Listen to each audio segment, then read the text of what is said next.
Howdy, friends and floor heads. Craig here for a little live stream action, a little sneak peek live reveal. Our friends at Wyrd Games got us, they've been doing this with all of the content creators, which I think is wonderful, but they got us 3 cards and 3 models. And they wanted me to go over it. And for those of you that listen to the podcast, you know that I'm bad at Malifaux. So instead of having me go over it, I thought I would bring 3 people on that actually knew what they were talking about. So at the very top, you can see Mr. Brian. If you listen to the podcast, you heard Brian. Let's see, you've been on for which episodes? The LVO, Riva, and the Vassal championship last year. All right. And just below him, we have Andre. Andre, you were on for Nekema. And what else? I was also on the LVO. That's right, the LVO. Yep. And that's just the 2 guests. We don't have any more guests at all. Right below that, you see my good buddy Nick Westbrook. Now, Nick used to be the butt of all my jokes, and he has decided to ruin my jokes by actually getting good at Malifaux. So now we only have just one person on the live stream that is bad at Malifaux.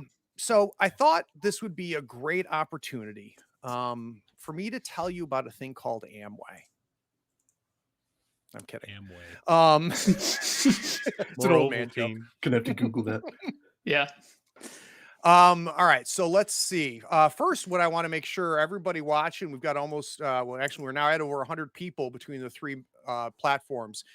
Those of you that are watching on YouTube, if you can give me a quick sub and a like, I would appreciate it. For those of you watching on Twitch, if I can go ahead and get a follow from you. And if you're not following us on Facebook, let's go ahead and get that knocked out before we jump in. Couple things. One, if you have a question, we're going to be taking questions live on the show. I ask that you do #question and then put your question. That way we can sort out the questions between all the chatter.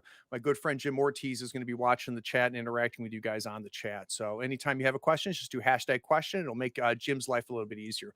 Love seeing those follows come in, guys. All right, I think we should get started. Brian, Andre, Nick, I think we're ready. Yeah. All right. Let's do it. Let's do it. Let's not drag this out any further. Let's start off with this. This may be my favorite master in all of Malifaux. Yeah, I think it is. I'd like you to meet Molly Squidpidge, the chaotic conductor. And here's the art. So even for those of you that were involved in the playtest, if I understand correct, the playtest didn't see the art. Isn't that right? No, we didn't. Yeah, so this is new for a lot of you. So a couple things on the art. One, once again, we're seeing Wyrd just knock it out of the park with their artists. I really love, and it took a little getting used to because the style of art has changed a little bit between 2 and 3. And I know for a lot of people, when they first started seeing the art coming out of 3, there was a little bit of a pushback on it. I'm telling you right now, I think it's the best art that they've put out. I love the look and feel of this. I love the fact that we don't have sullen Molly, that we have Molly with smiling, which I don't know if we've ever seen before. And you gotta love the brain on the baton. Oh my God, I think that's my favorite part of this model. Yeah, like, definitely. It's Definitely. so cool. So, Andre, when you first saw the art, what was your reaction? She was definitely hitting me with like that undead manic pixie girl vibe, and I'm behind it. I definitely I like the energy they brought into like the pose itself as well, and kind of how they're, she's still got like the frill stuff going, but you can tell she's excited to be here.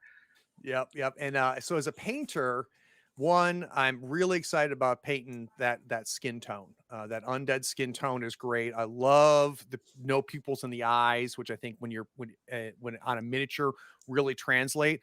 But the hair, so the 2 pom poms coming out. I love painting hair. You can watch a video on my YouTube on how to paint hair. I'm gonna have a ton of fun painting the hair on that. And then the gore, like if you look real close, you can see the intestine spine coming down, wrapped around off the brain. Now, I guess the real question I have for people watching is, anybody want to see the card? I get the impression that probably We didn't come just for the art. Maybe. Is there a card attached to this? There is a That's card. I thought it was So like an next art week. this today. Oh. Oh, I thought that was next week. Okay. All Well, right. I have time. Let's do it. So let's go ahead and can you do me a favor, Jim? Can you drop the link to the art in the chat for me? So for those of you watching in the chat, we're going to drop a link to the art for those of you on Twitch so you can see this yourself. All right. You know what? Let's go ahead and take a quick look here. So Molly Squidpidge, the chaotic conductor, master undead, and of course forgotten. Cost 15. We've got a 5 defense and a 6 willpower, a 6 move, A little bit of a bump up. a 6 move, and size 2. So Brian, let's start with you. Just looking at everything above abilities, both cost and breakdown there. What are your thoughts? Well, cost looks very general with how third edition is going to be with hiring a second master. And her move is a little bit faster, which makes sense because she is marching, so she's a little bit quicker. I think it's going to really help her get places where she needs to go. And we're going to soon find out that defensive willpower is not the only thing that's keeping her on the table. Andre, any thoughts, concerns about the top of that, or how about the 11th health? Well, the kit that she's got for defenses so far, I definitely see why they would add the 11th health. But I think that move 6, while it's just a 1 bump from her previous style, is going to feel, you're going to feel it. It'll be impactful, I think. Yeah. You always feel the extra 1 inch. Yeah, no, it's amazing what a difference that makes on the table. It really, really does. All right, so Diceman87 has a question. Craig, any chance you'll do a stream of you painting this sculpt when it comes out? I guarantee I will. So yeah, Diceman, you can plan on me when I get this Molly sculpt. When I get this model, I will definitely paint it on the stream, and I will likely paint it very similar to the artwork itself. All right, so let's go to abilities. Boy, oh boy, do I love the first one. So my girl has Arcane Reservoir. Crew containing 1 or more models with this ability increase their maximum hand size by 1. That is built on the card, which is absolutely wonderful. And then there's Fading. Loneliness. After this model discards any cards, which is great, combined with Arcane Reservoir, another friendly model within line of sight may resolve its fading ability as though it discarded the cards. Now, Andre, this was, for me as a Molly player, probably the first thing that made me just smile.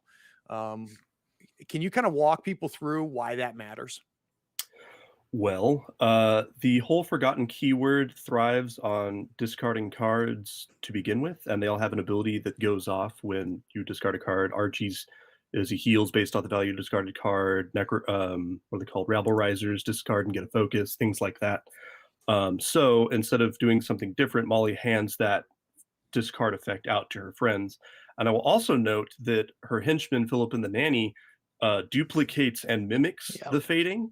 And so being able to hand out effectively 2 instances of that fading ability every time she discards a card, I think will be by itself pretty powerful, and actually beyond that, give you a reason to start consistently hiring Philip and the Nanny. That's a great call. That's a great call. This could very easily get us in a situation where we finally see some more Philip and the Nanny. Something I had not thought of. Brian, what was your take? Yeah, the Philip and the Nanny play was my big thing. I love that model, and I have a way to run Philip and the Nanny now, but this just means that models going to see a lot more table time. Arcane Reservoir is super nice for all the discards. Before, just 6 cards didn't feel like enough, even with all the card draw. Yeah. So having that 7th card is really going to maximize the amount of fading you're going to get. So Nick, I think one of the other things that's interesting is, the original Molly or vintage Molly, whatever we were going to call Homology 1.0. The original Molly, she had an ability that was something happens within her line of sight, right? So there's no range if she can see it. Which I think when it first was released, people kind of freaked out about how overpowered it was and things like that. But I feel like the meta has adjusted to her in that respect, don't you? Oh, absolutely. It's like any new Explorer Society is kind of a similar state right now, where people were freaking out right when they came out, and then people go, "Oh, there are counters to stuff. Get out of her line of sight." Simple. So people have figured out how to work around it, and yeah, it's like anything that looks overpowered at first. Just give it some time. Yeah, and I'll tell you, it was probably the third time I read this card when it finally really sunk in how powerful this Fading Loneliness is. Now, granted, I haven't seen it on the table yet, right? And everybody knows that I'm a big proponent of you can't theory foe. You have to put stuff on the table. So keeping in mind that I have yet to put this on the table, but just as somebody who has played a lot of Molly, that really stood out to me because there's a built-in efficiency and it gives me more options as a Molly player. Hard to wound.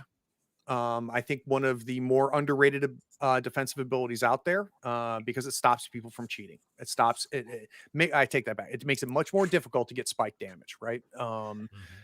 Yeah. Especially when you're going up against hard hitters that have a high max. What were you gonna say, Brian? You also get a lot more red jokers out of the hard to wound because they flip more cards and they fish a lot Good more point. often. Yeah, good point. Like Good point. as a Reser player, you're very comfortable with just taking red joker damage. Yeah. Yep. Andre, for you, where do you put hard to wound as far as defensive abilities?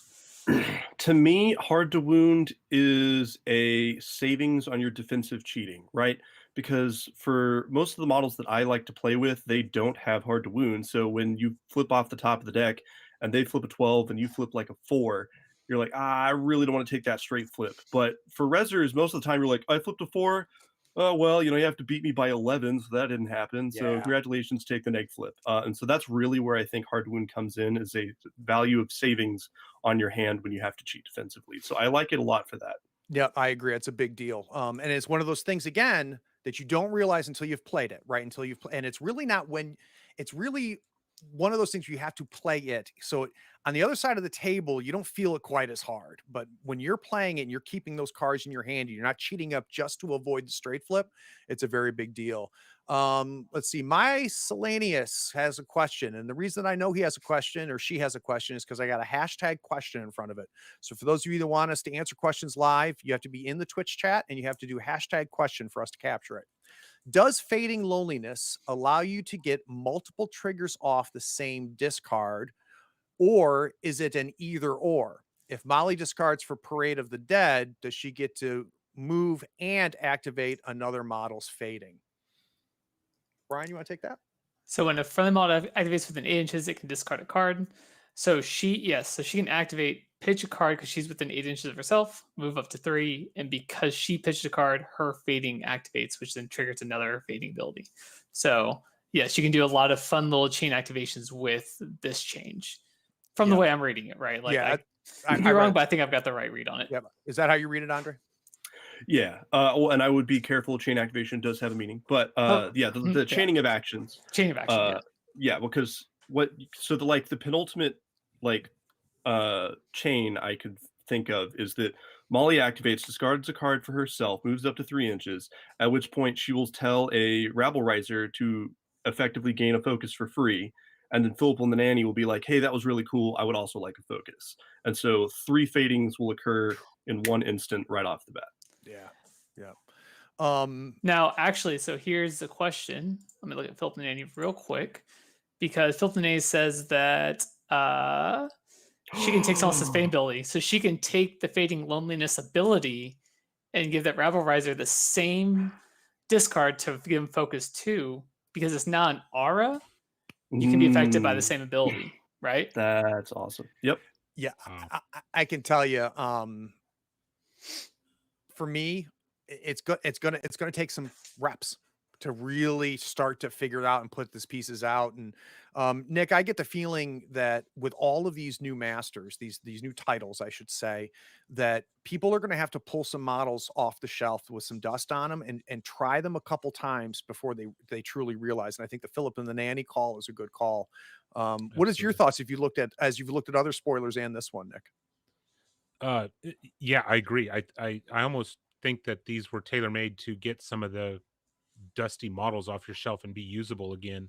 I even like this tied into the Night Terror, which sees slim to no table time. That gives them an extra 5-inch push, causes a move duel, Good and call. moves through other models. So that's more movement, especially with GG2 and maneuverability and needing to be AP efficient. I just I see those efficiencies just keep stacking and making her better and better and better. Which honestly, I think is the strength of Molly right now is just all the moves and the efficiency she brings. And we haven't even gotten to them yet. Yeah. And that's what's crazy in it. This is a card that's multi-layered. Can you do me a favor, Jim? Can we drop the Molly card in the chat? So we're gonna in the Twitch chat, we're gonna drop a link so everybody can read along with us. In case it's a little hard to squint sometimes watching it on the screen. So if you follow the link that Jim drops in there. Oh, great. Thank you. All right. So DJ Flame 42 has a question. What are you drinking? I am drinking Corona Premium. So let's see here. All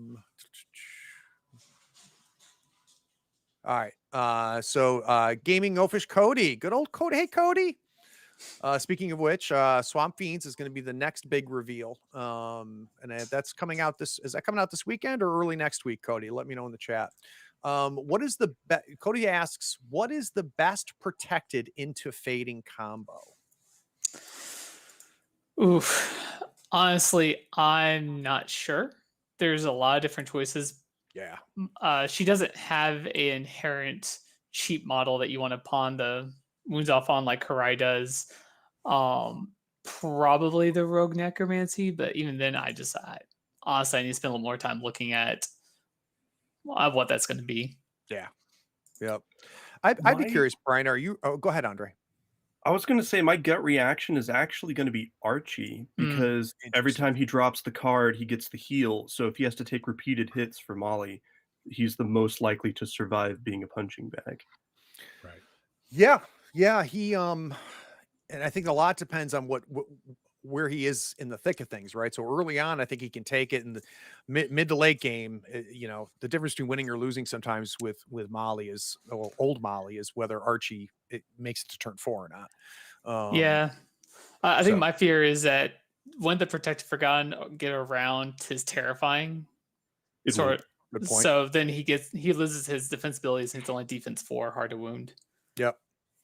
I think you just have to balance it. So my good friend Joe, Cheated Fates Joe, asks, will you play Molly 1 anymore, or is it Molly 2 from now on, Craig? Stay with us, Joe. We're going to actually have a huge conversation about that. So I'm not ignoring your question. We're going to actually do a whole segment that kind of gets into that. Shanti NZ question, do you think that Rabble Risers will benefit that much from Molly's fading due to the Focus 2 cap? Nick, what do you think about that? That's actually a really good point. Yeah. That's actually a really good point. I mean, it's going to be fun to do out the gate, and if you have a summoning engine of some kind going and you're holding on to crows with the Forgotten Marshal, but yeah, you'll probably want to get it off once and then send them off in their direction and try to keep up with it. I agree with you, Nick. This didn't make me want to hire Rabble Rousers anymore than I would with Molly 1 because of that. Now, if there wasn't that cap, I think that would be a little bit of a different story potentially. So I agree with that. Burn-in for Tor NZ question. So to confirm fading loneliness. Oh, we already asked that one. Where are we? All right. I think we're caught up on questions. All right. Let's talk about Parade of the Dead. When a friendly model activates within 8 inches, it may discard a card and move up to 3 inches. Now I want everybody to remember the keyword, and the primary keyword ability is fading. So Andre, can we kind of walk through what that really means, what I just read? So essentially what this means is, because everyone has a keyword ability that says, hey, something cool happens when I discard a card, basically she's going to automatically provoke at the start of an activation for someone else a free move, which is invaluable. It's in and out of melee, all that. And they get to resolve their fading effect immediately without having to do any of their usual methods by which they discard cards. Yeah. So it can be really big for even just little things like the Rogue Necro doesn't have a ton of ways to discard cards, and he wants to do that to get his poison up, and that lets him start stacking it faster while getting up the board. It's also useful if Archie just needs to throw down his hand to get heals in. There's a lot of ways to make that work. And I think even with things like, to go back to a previous point, like the focus cap on Rabble Risers, if they have to cheat like defensively, or they just have been blown and going through their focus. Even if they start their turn with a focus, they can still drop it, get another focus, take point. 2 swings, and then flurry for the third focused Yeah. attack. Good point. So I think the Parade of the Dead is really going to be one of the central parts of how she helps her crew out. And then on top of that, you get the whole movement out of it. Like the forgotten part or the fading part's really good, but this game is all about movement. So you can move to disengage or move out of engagement. You can move into engagement. You can shuffle around to get that marker you really need to get to, and it just provides a lot of opportunity that GG2 requires for you to score your points. Couldn't agree more. Now, Nick, with the other thought I had is now let's think about our cheat hand, right? So now I've got Arcane Reservoir, and now I'm able to activate other fadings without having to discard. And I think that's going to help. Yeah, absolutely. I was also thinking again, I'm stuck on these damn Night Terrors because I own them and I just haven't used them. Move 3 to discard a card to move another 5, and then still have 2 AP and a bonus. Those guys can get on the opposite side of the board, and Kruligans come. Anyway, I'm going down the rabbit hole. I'm No, it's a good rabbit hole, going, man, Craig, because I mean, I know Night Terrors are poo-pooed on, but I still think they had play before this. But now I think it pushes them over the edge in the right pool, right? Where getting to that other side is going to be critical. And they are, for their points, they're surprisingly durable. But part of that's tied to the speed, which all this does is help that. All right, so Burden 4 Tor NZ has a question. Will new Molly see Craig playing more Malifaux and less RPG? Not that RPGs aren't also awesome. Burden 4, it's not a matter of me getting Molly or not getting Molly. It's a matter of COVID. So I'm immune compromised. So I'm very limited about how much interaction I can have face-to-face playing. And so that's the bigger driver, man. Trust me, I miss Malifaux. And I wish I enjoyed Malifaux online. I wish I enjoyed Vassal. I wish I enjoyed, playing it on Tabletop Simulator and stuff like that. I haven't played any of my mini games since COVID dropped.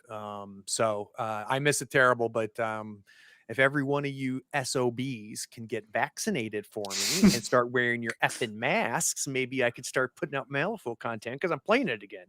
But no. And just so you know, obviously there's been a lot more RPG content coming out of the third floor, but I do make a point to at least have monthly faux content. But to answer your question, Vernon, I would imagine that as I start playing more faux again, we're going to see more faux. All right, let's talk about Protected Forgotten.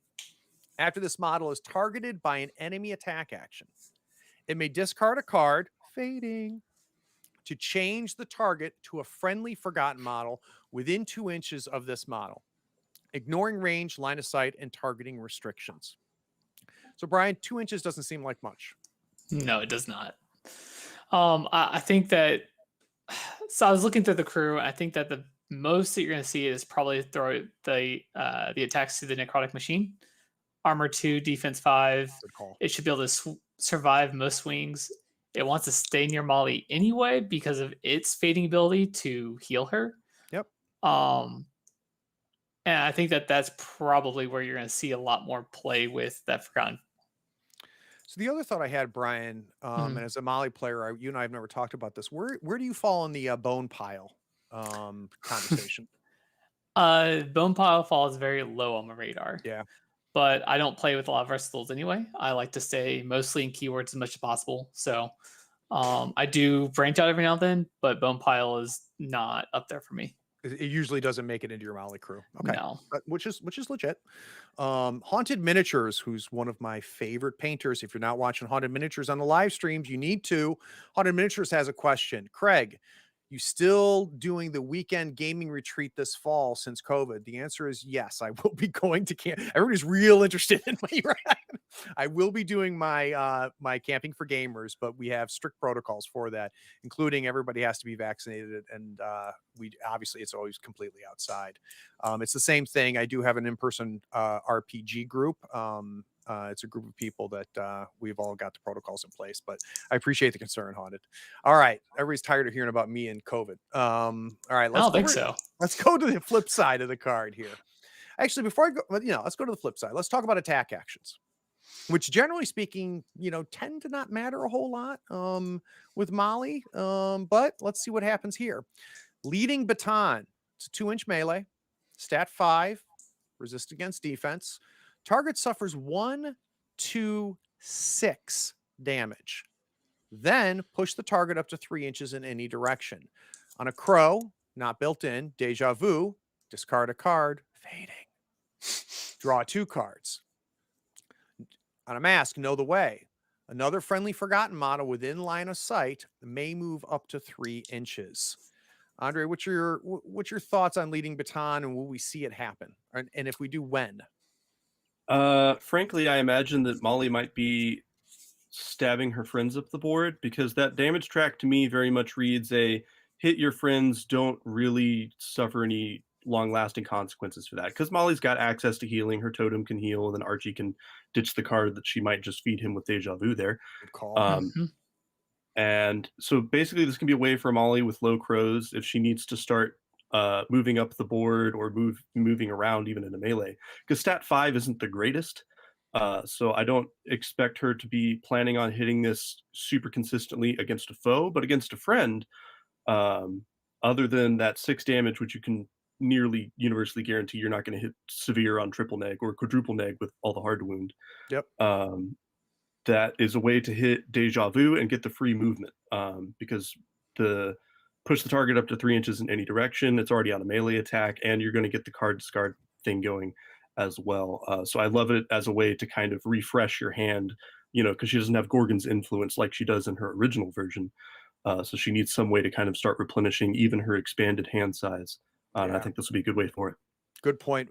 Brian, how about for you? And do we have to remember Fading Loneliness when we talk about Leading Baton? I think Fading Loneliness is coming to play on a lot of her abilities. Deja Vu is so good with that, because you're going to be able to do some really cool little combos.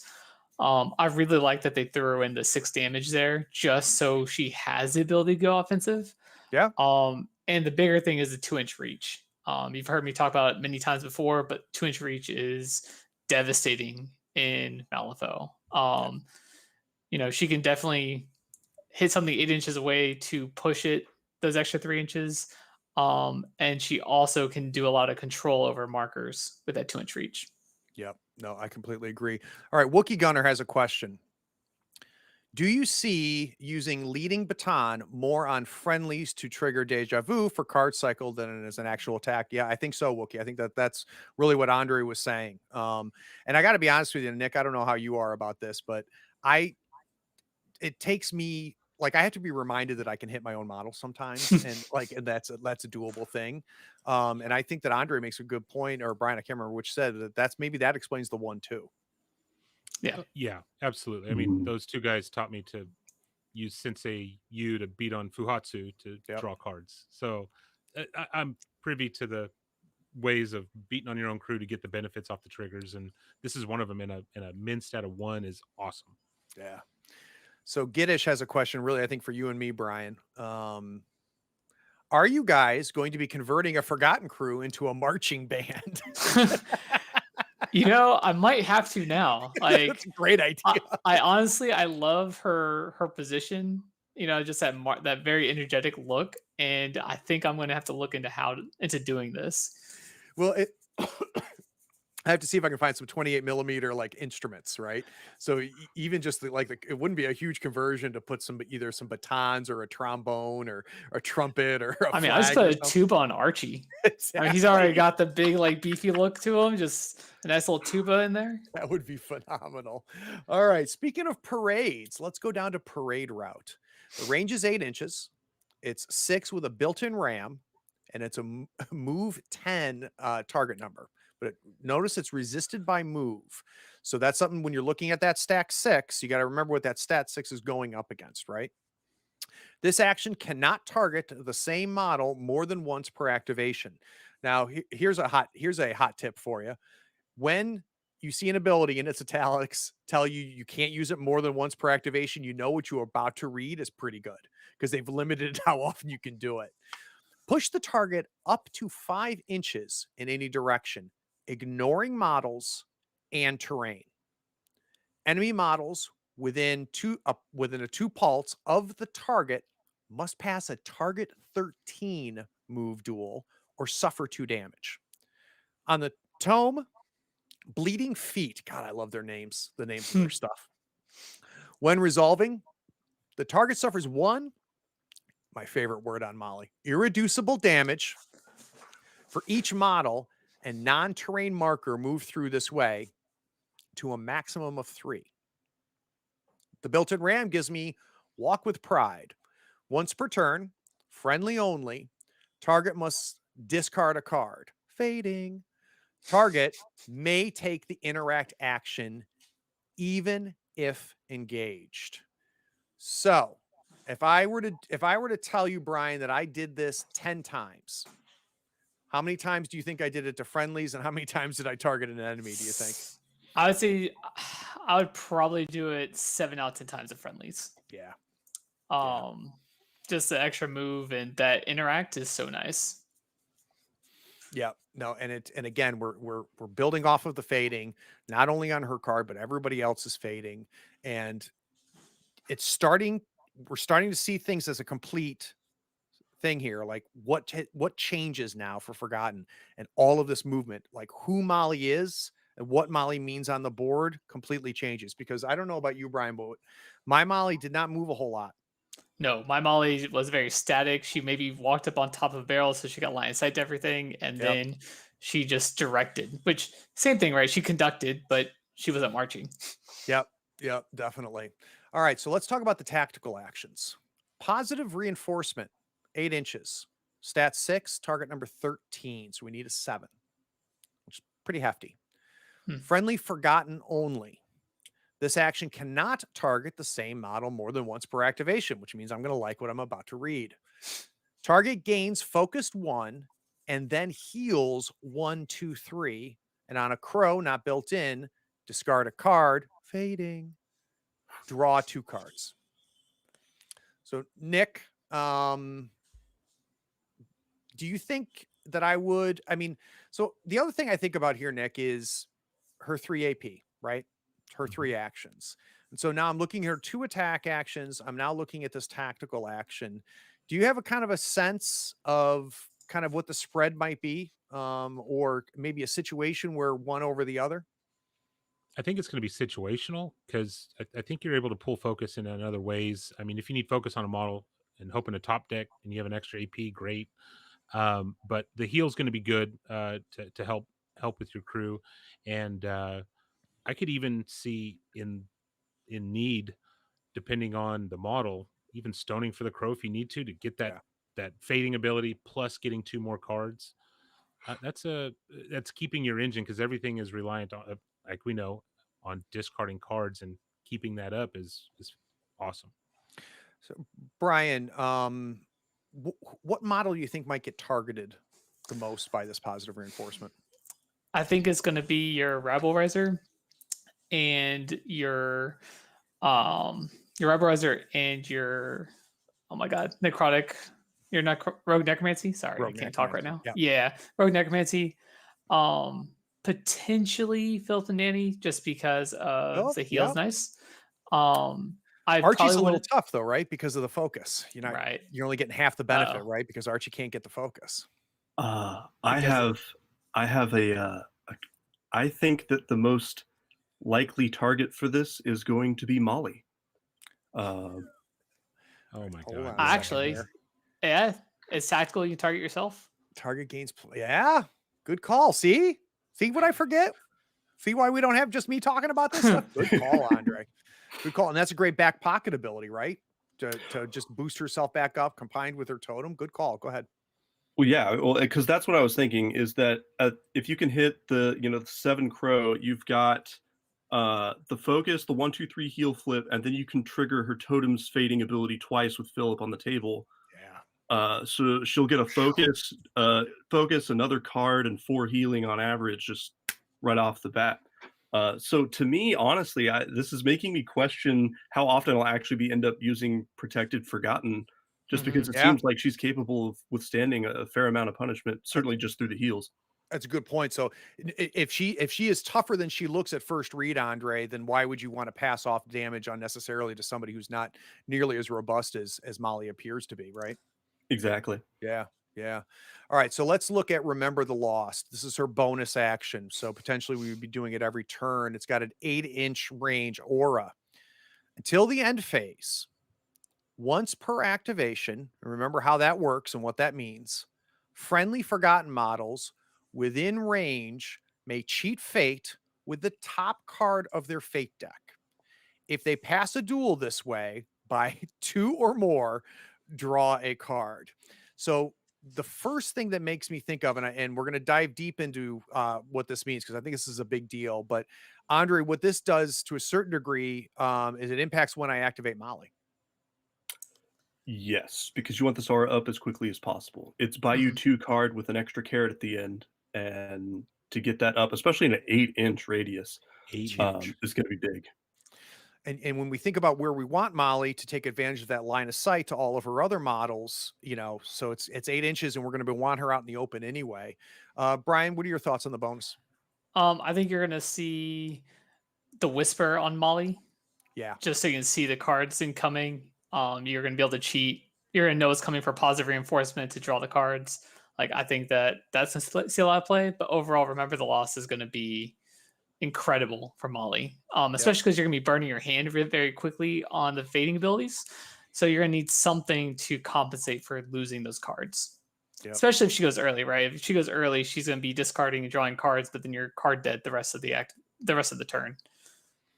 It's a very good point. All right, Boomstick 24 has got a question. Craig, I know you're excited to be a step closer to Arcanist with that arcane reservoir, but do the deja vu triggers make up for the loss of the guaranteed repeatable card draw from lost knowledge, along with removing markers? Now, that's a Boomstick, great point. And to be honest with you, it's not the draw, it's the removing markers that I've always felt was just it's what your opponents always forget when they go against Molly. Now by the second time you do it, they remember it. But what are your thoughts on that, Brian? Do you think that that's a fair trade? I think it's a fair trade, and it's going to help a lot with determining when is the right time to activate Molly, because of a good player into Molly knows to try to keep their hand size equivalent to Molly, so that way you don't really get the benefits of drawing those cards when she activates. And this allows you to get around that situation. And I've always felt that ability to exactly your point, Brian, reads it's theory faux bait, right? You read it as the opponent, or you read it as the Molly player, and you're like, oh man, I'm going to be drawing cards like crazy. And then as you play, you don't draw the cards you think, because it's very rare that it's worth changing when you want to activate Molly to take advantage of that, because activating Molly 1 when you activate her is absolutely critical. And for me, it's always been just frosting, right? It'd be great if I draw a card or 2 out of it. But when I'm sitting on my couch looking at the card, I've got dreams of drawing 5, 6 cards every time. And it just doesn't happen, because also all of this fading and discards that you're going to be doing anyway. So Wake Badger has got a question. And the reason I know Wake Badger asked a question is he put #question on the Twitch chat. If you protected Forgotten into a Night Terror and then ran it into engagement, if that was a gun attack, would that incur friendly fire at that point? So if you protected Forgotten. Oh, protected Forgotten. All right. So the protected parentheses Forgotten, not the keyword. Okay. Into a Night ignores Terror. line of sight. But then friendly fire granted- is agnostic to line of sight. So I would say yes. You think so, Andre? Mm-hmm. Yeah. I think so. Yeah, I have to digest that a little bit. But generally speaking, I tend to trust Andre when he makes a call. So, so Wake Badger, with the answer is I don't know, but somebody smarter than me does. All right, so let's talk about Shanti NZ questions. 2 questions. So look at you. Number 1, do you think she might outpace her slower models like Rogue, Necro, and Necrotic Machine with her high speed? What do you think about that, Nick? She could, but with the extra pushes with Prey to the Dead, I think that's going to compensate for that. Assuming you've got the cards in hand to continuously feed that engine. So I don't think it's necessarily going to be that big of an issue, but I could see first time playing it, I will absolutely outpace my crew and go, all right, let's re-rack. Let's try this again. Yeah, I think that that's going to be a situation where you're going to have to get your reps in to prevent that from happening, because it's only going to happen if you let it happen, right? As the Molly player, Yeah. and you got to remember, just because you can push Molly doesn't necessarily mean you're gonna push Molly. What are your thoughts on that, Brian? I'm thinking like, so her high movement might be, so thinking like fluff wise with her, she is a conductor, move 6, 2-inch reach. She's just going to be running around to her models, encouraging them to move. So she's literally going to just charge, smack these models, walk over here, smack this model, and she's just going to ping pong around the table as she throws her models forward. So cool. Yeah, so I think she's gonna be like screaming encouragement and being a little cheerleader, like, you can do this, guys, go kill him. Like, so question 2 from Shanti goes to Andre. Andre, which Molly is going to cause Nekima more trouble? That's an easy answer. Molly 1 is still going to be the greatest problem for Nekima because of Lath's Caress. Nekima has one favorite action. It is hit you with sword, and occasionally hit you with sword is predicated by charge. And those are pretty much the two actions Nekima likes to take, and she likes to take them a lot, which means that she can violently murder herself if she is within line of sight of Molly. I do like a lot of what Molly's got going on here, but at the end of the day, Chaotic Conductor seems to be a title that forces you to get across the board as quickly as possible.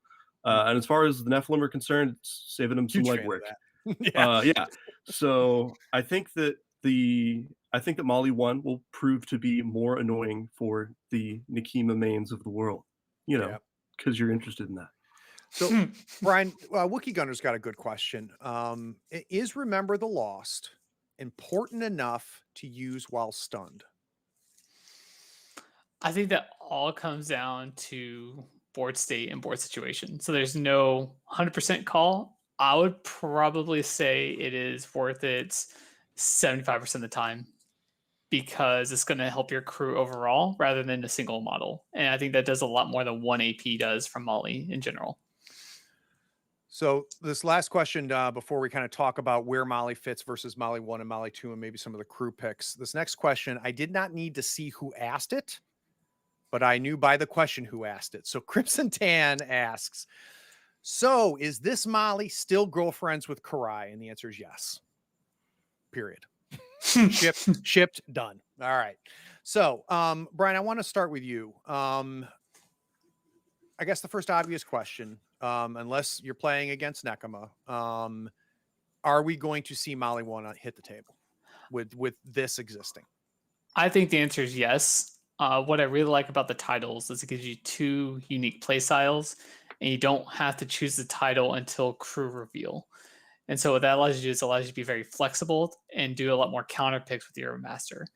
So Molly 1's going to be very aggressive. Like, I love Disturbing Story on Molly 1. I think that ability is just way OP if you can hit it. Again, that's like sit on the couch. Like, this is the dream scenario of I hit you for 90 reducible damage. But it's happened. It's good times. So I think it really depends on how everything plays out and what your opposing master's options are.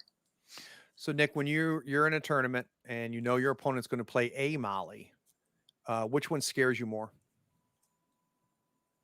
Oh God, the unknown on this right now would scare me more. But I think after getting this version of Molly to the table, and with GG2 the way it is, I think Molly 2.0 is going to be a harder crew to deal with, especially, like I said, with the strats and schemes that are in places right now. So I would be more afraid of 2.0. 2.0. Andre, as far as skill level, right? So one of the things I like to talk about in my deep dives is, is someone a high skilled master, or is it somebody, a good master for somebody new? Where do you think Molly 2 falls on that spectrum? I think that one of the most important aspects of the game is mobility. And in order to harness mobility correctly, you must understand what the importance of positioning is, and not just like as a grand platonic concept, but as like, where do I need to be on this table right now in order to maximize what I'm going to score or what I'm going to attack? That is high level play. And I think if you're comparing Molly 1 and Molly 2, Molly 2 requires a higher level finesse in order to reach the skill cap, I would say. Because Molly 1, a lot of her stuff is like either just right there on the front of the card, like, Lathe Caress. Lathe Caress changes the game. Your opponent could be in a coma and you still have to worry about Lathe Caress. Yep. Whereas to get the most out of Molly here, you're really going to have to think about how your whole activation is going to go before you even start flipping cards. Because of where you need people to be, where you want them to take that interact action with Walk with Pride, where you are willing to take damage to get Deja Vu off leading Baton. There's a lot of things you need to like already have planned about your turn before you've even flipped your first card. So to me, Chaotic Conductor is going to be the higher skill requirement, and you'll see greater dividends when you do have that high skill to bring. And you're that's exactly what I was going to say, Andre, because what I think happens here is as you get better, she becomes a multiplier, right? So as you get better, she's even better. And she'll be there with you the whole time, to your exact point. And the thing that makes that whole concept you just talked about, Andre, hard is there's no way to think about it. There's no way to practice it. There's no way to net list it. There's no way to ask somebody advice about it because it has to be what's happening on the table, right? So if you ask somebody about position, if you ask somebody about this circumstance, the correct answer is always going to be, well, it depends, right? Because it's so situational. How about for you, Brian? Do you think that this is, if I'm new to Malifaux and I've got Molly, I should stick with one and then grow into this one? No, I think that you should put both on the table. Molly 1 is more for, killy pools. Molly 2 is more for scheming pools, and we have a lot more than GG2. So I think you're going to see them putting Molly 2 on the board a lot more often just because she fits the scheme pools a lot more. Speaking of the skill cap and learning Molly over time, I'm terrified of Shanti and his Molly. Oh my God. If you want to talk about skill cap levels, like that's going to be some rough games in the future. All right, so let's talk about pools. Let's talk about GG2 strategies, Brian. Now, and I'm not talking to get necessarily, so she's not only competing against Molly 1 now, but she's also competing against the rest of Rezzers. Where do you think we would see Molly 2 making it? What kind of pool would you need to see for her to be the best pick? You're definitely going to see her a lot more break the line. Break the line is going to be huge with all the interacts that has to go down. Symbols, probably because of how much movement there is. Yep. But I really like having her as an option for break the line because I feel like Rezzers as a whole struggle a little bit in break the line. Like we do have options, but we don't have a solid option for it, and this gives us more opportunity for that. Scheme wise, any scheme that's going to include interacting is going to be this. Anything with movement. So you're going to have outflank, which is okay, but spread them out is going to be your main thing. Detonate charges, breakthrough. Those are going to be your main ones that you're going to hit a lot with her. Andre, as somebody who doesn't play Molly, and this is going to go to you as well, Nick, so think about it. What are some ways you're going to deal with Molly 2.0? So what do you think are some counters? Counters, to me, initially, the fun and joy of Molly 2.0 stops when her crew falls over. And at the end of the day, her favorite models that she likes to hire are enforcers. But they're high health, hard to wound, terrifying enforcers. Yeah. So essentially what this is going to force me to do is focus in on, it'll be less about micromanagement of my position because of, trying to dodge Lathe's Caress or what have you, or disturbing story. But more once her toys fall off the table, Molly's as a chaotic conductor by herself is not that problematic to deal with. She is going to be made and broken by her friends around her. So if I can get in to do like lost block positioning, because her loading this ability requires line of sight. So if she wants to, dump healing into Archie or get a lot of extra value with Philip and the nanny, what have you, if I drop Nikima in between her and that model she's trying to combo with, that stops that. So whether I'm separating her because I've killed her models or separating her like just physically by blocking, that's usually what I'm going to try to do anyway, but especially with this Molly, because all of her stuff seems to require line of sight or friends to work with generally. So that's the plan. And she's so hard to kill by herself anyway that it's not worth it when I can instead put that energy into just putting Archie and the Rogue Necro on the floor. That's a good call. How about you, Nick? What are some ways that, at least out of the gate, and this is going to change, right, as we see her on the table, but out of the gate, what are some things that you think you would do? Maybe, especially focused on hiring. Are there things that you think you would bring into tech you might bring in? That's an interesting question, because this crew offers some interesting play that you need to do with Molly 1.0, and with 2.0 adding that extra mobility is going to be rough. But I think really having an ability, or knowing that you have the damage output to get that front line knocked down. So like Andre said, the identifying what models are going to be doing what, get those out of the way, so it's just her. I mean, she buffs herself to a certain degree, but she again lives and dies by supporting her crew in this fashion. So Yeah, I agree. All right, so my good buddy Dougie, Steam Powered Scoundrels, asks, instead of referring to her as Molly 1, what should OG Molly's title be? So Brian, what title should we give Molly OG 1? I mean, I would give her Molly the Reporter, would be my call. I like that. Andre? I would say Shepherd of the Lost. I feel like that has a cool vibe to it. Ooh, I like that. I like that. Nick, what do you want to call her? oh my god, I'm terrible at this.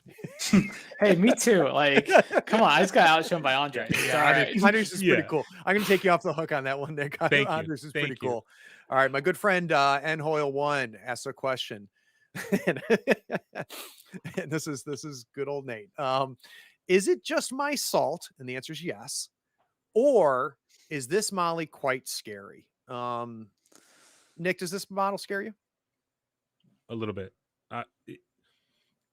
Especially in the schemes and what's going on, it's reminiscent of trying to get stupid Nellie's reporters off of break the line markers. It's just, you just got to chew through them, and then you can finally play the game of Malifaux. Yeah, and I'll tell you right now, I'm not going to do a deep dive on this Molly for a little while, because I think it's going to take a good bit of time for us to really understand everything that she does on the table. I think this is, again, a perfect example of you're going to have to play against her, and you're going to have to play her to really get your arms around it. Right. How about you, Andre? Let's do a final take here. How are we feeling about Molly 2.0? I think it's going to be fun to play into and fun to play with, which I think they really hit the nail on the head for what you should see out of a title. It's a truly new, fresh play style compared to the old Molly. It's much more focused on movement and things like that, instead of just pure beat power or shutting an enemy down. But at the same time, I, as an opponent, am not powerless, but there are certainly things Yeah. that I must take into account when playing into this version of Molly. And I do like that it's hidden behind the you don't know which Molly you're going to face, so you kind of have to like either predict it based on the schemes and strategies that they're trying to play into, and kind of account for that, whether you think you're going to have to beat down her enforcers as fast as you can, or if she's going to try and carry the game herself. Yeah. Final thoughts, Brian, before we wrap up questions? Yeah, I think that I really love the fact that we now have another playstyle in Rezzers. I don't That's think we my had biggest enough thing. of this. Yep. Rezzers are very aggressive and killy as a whole. We don't really have a lot of good schemey type of stuff, other than like necropunks and stuff like that. Yep. But crew wise, we don't have a lot of good scheming masters, and so I love this. Yep, completely agree. All right, let's knock out the rest of these questions before we move on to our next model.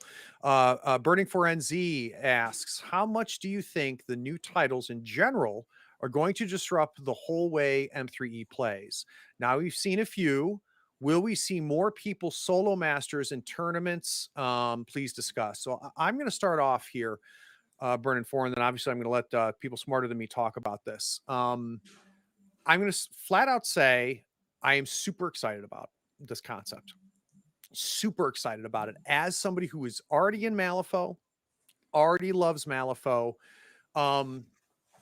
doesn't play competitively at a high level, though I do love to play competitively, but I don't go into tournaments saying I'm going to take this. I love this. I love all of this, and I everything I'm seeing from a design perspective, which everybody knows I've got. I just love seeing design space used up. I think that Matt and Kyle are doing a great job with this. I really, really do. But it does concern me, and where my concern comes from is we're effectively doubling the number of masters in the game, and the one thing that I worry about is new players. Now, understand, Malifaux is the best miniature game out there, period. Everybody knows that I feel that way, and I've played a lot of them, and it is the best. It is the best for a long list of reasons. But the two challenges that Malifaux has, this impacts. Ability to come in and get your arms around it, right? Which is something the Privateer Press suffered from. And game length, right? Doubling the number of masters is going to make the game play longer because everybody's going to be new with it, right? Now, I'm far more excited than I am concerned, but I'd be lying if I didn't tell you that I did have some concerns. How about you, Brian? What do you think? What do you think is the impact of these new titles? Oh, I am so excited. I think it is a really fresh and intelligent way to mix up the meta without dropping another wave of models. You know, in second edition, we had every year was a new wave of 3 or 4 models for each faction, which added a lot more to the game, had a lot more balancing acts.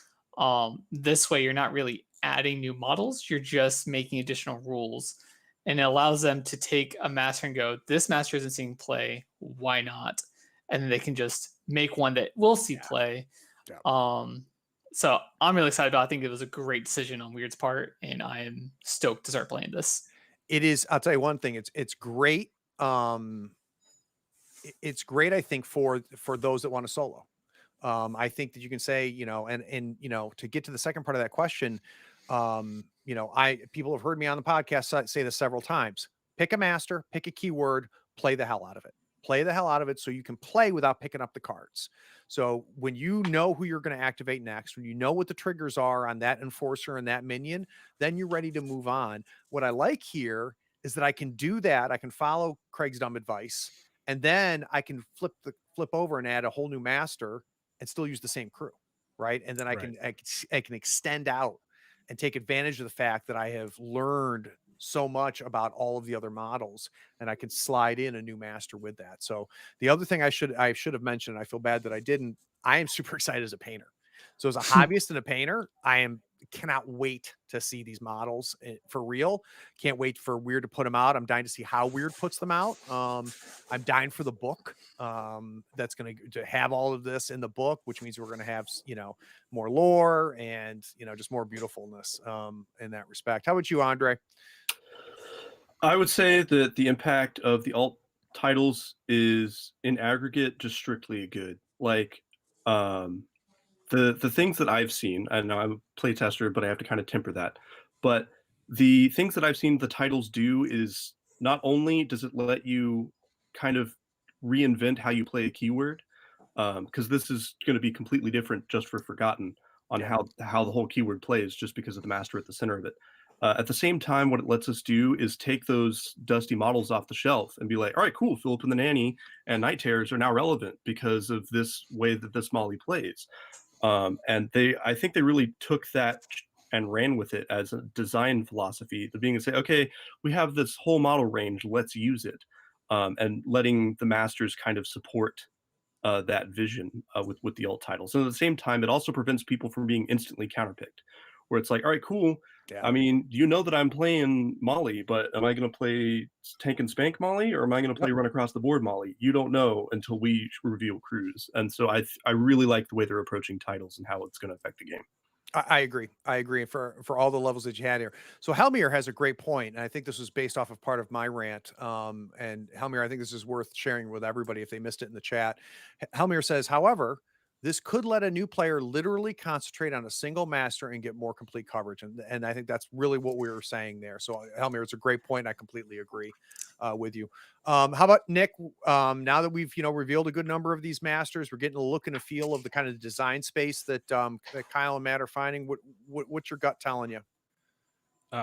Yeah, I see the concerns, or I understand the concerns that people have mentioned so far, but I also look at those as positives as well to a certain degree for new players, because not everybody's hyper competitive that needs to know what every master, every faction, everything That's where plays I am. like to 100% counter it.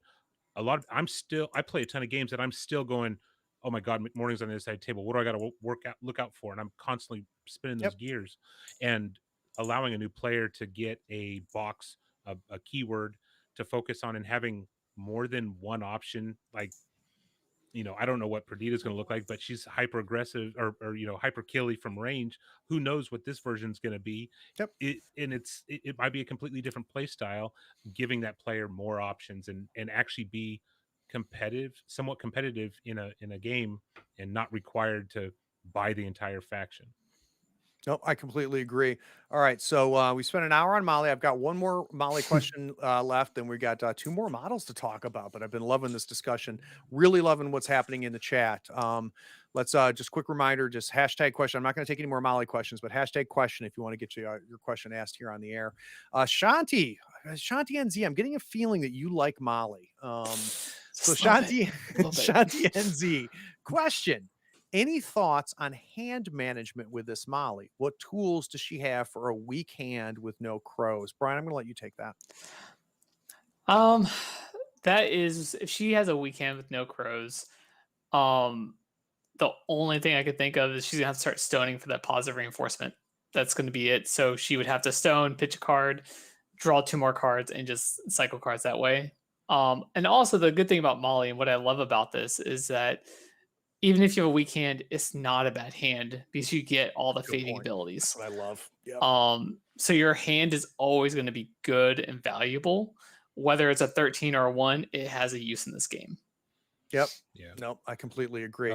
Also keep in mind that, remember the lost, you can do for yourself for 1 cheat off the top and potentially draw a card for yourself. So you potentially have your own built-in card draw on a parade route that only needs a 4. The percentage is pretty good that you're going to flip a 4 off the top of your deck. Yeah. Especially if you have the Whisper attached to her.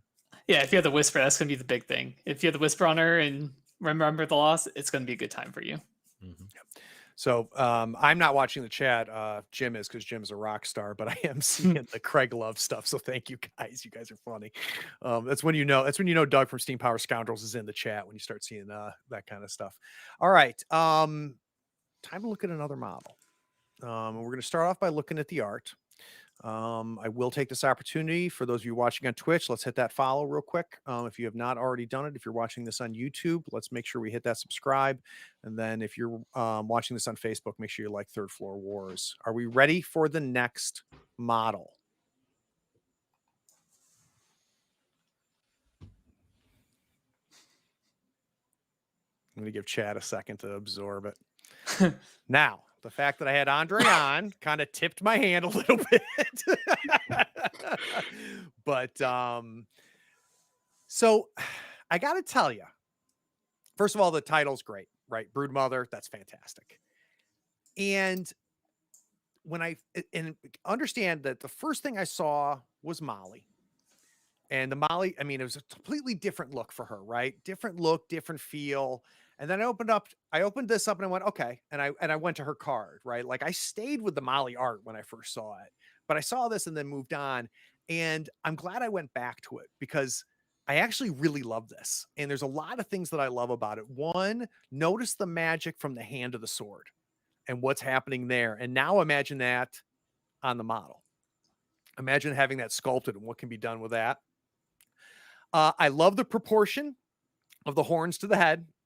I love the positioning and the look of those horns. Those wings are going to be awesome to paint. I love that she's not wearing a bikini. I think that that's great. The other thing I love is that both of her feet are on the ground. Yes. Thank you. Thank you so much. Yep. And I think maybe even the sword looks like it might be touching the base as well. So I think all of that is super, super great. And we're not going to spend a ton of time here. And there's only one opinion I care about. Andre, what were your thoughts when you saw it? I was super excited for it. Not just for the one ankle not being the pose, but beyond that, it's kind of I would say a melding of the two different kind of flavors of Nekima that we've seen so far. Yeah. In that, you have your first and second edition Nekima, which was the Battle Lingerie Nekima. And I understand why people moved away from that, but I also understand why people like it. I have the first edition Nekima. But I didn't really like the design as much for the original, for what I'm going to call Sword Maiden Nekima, because it had this very like random 80s vibe with like the vest and all this stuff. And I was like, she doesn't like humanity to begin with. Why is she wearing their clothes? Good call. And so I was like, I don't know how to feel about that. But this, it feels a lot more practical to me. I mean, obviously she's not going to get armor, but like there's, even with just like the leather straps, where you're like, okay, cool. This could be places she's putting things. It feels a lot less, we put on clothes because we had to. It Yeah. feels like it's something she would have chosen for herself. So I like that. And then the crown horns kind of feel so cool. So no, I'm very excited for the sculpt. All right, let's go ahead and let's take a look at the card. Nekima Broodmother, cost 15 with 11 wounds. Good God, all right. I'm gonna be okay. 6 defense, 6 willpower, 6 move, size 3. I don't want to hear from Andre. Brian, what do you think about that? I mean, that just looks like Nekima to me. I'm very excited that she does not have the built-in spike trigger. Because that was very frustrating to play into, where she's just like, oh, did you cheat to hit me? Well, I'm just gonna draw some cards. Like, I'm over it. Like, I know she's +1 defense, but I'd rather her not just get a bunch of stupid card draw because I just want to hit her. Were you surprised, Andre, with that defensive willpower on Nekima 2.0? I was, frankly, because initially seeing like the title and stuff, I was not. I was wondering if they're going to make her tankier in any way in comparison to the original Nekima. I mean, because obviously we've lost a wound. Yep. But Defense 6 is just, it's that thing that you crave the entire time you play Sword Maiden. Like Defense 5 just hurts. Yep. And getting that extra defense, I think, is going to be really impactful to her game. Even if we don't get the card draw on the spike trigger, like being able to actually dodge attacks is going to be nice. Well, and it's going to help with your hand, right? That's ultimately what it comes down to. You're going to end up flipping more wins as you go through that. All right, let's talk about Birthright. After a friendly Nephilim is replaced with the Relish in Blood ability, it may drop a scheme marker anywhere within 3 inches of itself. So, Andre, for those that are not familiar, what is the Relish in Blood ability? So Relish in Blood is the name of the mechanic by which Nephilim minions grow. So when a tot becomes young, when a young becomes a mature, or if you have any of the other middle evolutions, when you grow, that is Relish in Blood. So essentially what this is saying is when a Nephilim gets bigger, it drops a ski marker anywhere within 3 of itself, which I already love right off the bat because it's telling me 2 things about this title. One, it's going to be a grow-focused title, which is an underutilized mechanic with Sword Maiden. And 2, it's going to be schemier than Sword Maiden Nekima, which are both directions that I already love. Yeah. All right, we got good old Black Blood. We're not going to spend a whole lot of time there. Let's talk about Cruel Teachings. After a friendly Nephilim, within 12 aura fails a duel during its activation, it may suffer 1 damage and resolve its Black Blood ability as though the damage was from taking an action. So Brian, it's one thing to read Cruel Teachings, but I want you to talk about Cruel Teachings on the table. Yeah, so Nekima already does a bunch of ping damage with their Black Blood, or at least her crew does. And they love just shoving that Black Blood down your face. And what that's going to really help with is 1, I mean, it's 12-inch range. She's size 3. She can see over everything other than her other mature. So she's going to get line of sight to anything no matter what. You can't stop it. Yep. I think the big thing it's going to come into play with is going to be mixing with Hayriden's Life from Blood ability, where killing models with Black Blood summons Terratots. And it's just going to give you that extra pain damage you need to force those Terratots through, which aren't great. They're not amazing, but they're extra models on the table that waste AP. Andre, are you going to hire Terratots now? No. I mean, I wouldn't get carried away. I mean, there's with Terratots, you just have that extra activation. I don't know. I don't think I'm going to be hiring Terratots. And really, when you see the rest of the card, you'll understand why I'm not hiring Terratot. Yeah. But the Cruel Teachings is such a strong effect because right off the bat, it makes all of your models incapable of not dealing damage if they decide to do so. Because when that Terratot comes up and wants to go attack, Mikhail, whatever your beater is, and he goes, I choose to take an attack. Now, it is either going to deal damage because I hit or deal damage because I missed. Yeah. But you're going to take a damage. Yeah. And I think that certainty is huge. Yeah, I completely agree. So the other Doug, Texas Doug, has a question. How do you feel about the titles being full of fluffy lore goodness? I'm not going to put this to the panel. It's fantastic, Doug. Everybody knows that one of the things that I love about Malifaux is just how it can be both.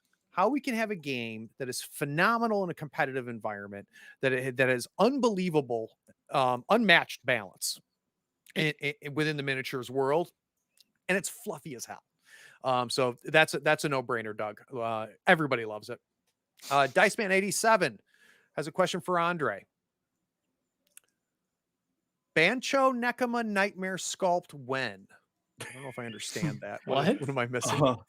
Okay, so Bancho is a word that means like male delinquent in Japanese. So essentially, it's like this vibe, right? Where it's like the man's man kind of deal, and you've got like usually they have like a bat with like nails through it or whatever. It's that kind of vibe. And so he's asking me when Wyrd is going to finally put out Bancho Nekima with that rebellious vibe to it. And I don't know. They need to get on it right after my angelic Nephilim box, which is really what I'm waiting for. I think that them as angels would be magnifique. So I love that idea. The other Doug asked a question again. Another question. The question is it pronounced Nekama or Nekama? Nekima. He's gonna strangle you. I think honestly, Doug, I think it's Nekima. But for whatever reason, I just like Nekama. And honestly, the fact that it's one of the few ways I can beat on Andre, that I'm just gonna keep saying Nekama, because Lord knows on the table he would destroy me. But I think it's Nekima. I think it's Nekima, Doug, to answer your question. All right, let's keep going. Flight. Okay, good. We didn't lose that. Now, and this is me being rusty, Andre. Regen 2, that's new, right? Or did she have that? She has that originally. Okay. All right. So that's good. We didn't lose that, right? All right. So let's go to the other side. Vital Strike. Now, here's where it gets critical, right? Because it's when we flipped Nekama over is when things got real interesting in Nekama 1. Vital Strike, it's 1 inch, stat 6. That's nice. Against defense, no target number. Target suffers 2, 4, 5. That's pretty good. Another friendly Nephilim within 6 inches, she's size 3 and line of sight, may heal 1 or suffer 1 damage. Andre, let's remind everybody why we would have him suffer 1 damage. Because it'll instantly ping black blood, as that would be damage from an action. Yep, and that's within 6 inches from a size, and she a size 3 model. She just needs to see you. On a crow, we got Battle Rush. Choose a model damaged by this action, or by the black blood ability of a model damaged by this action, and move the chosen model up to 3 inches.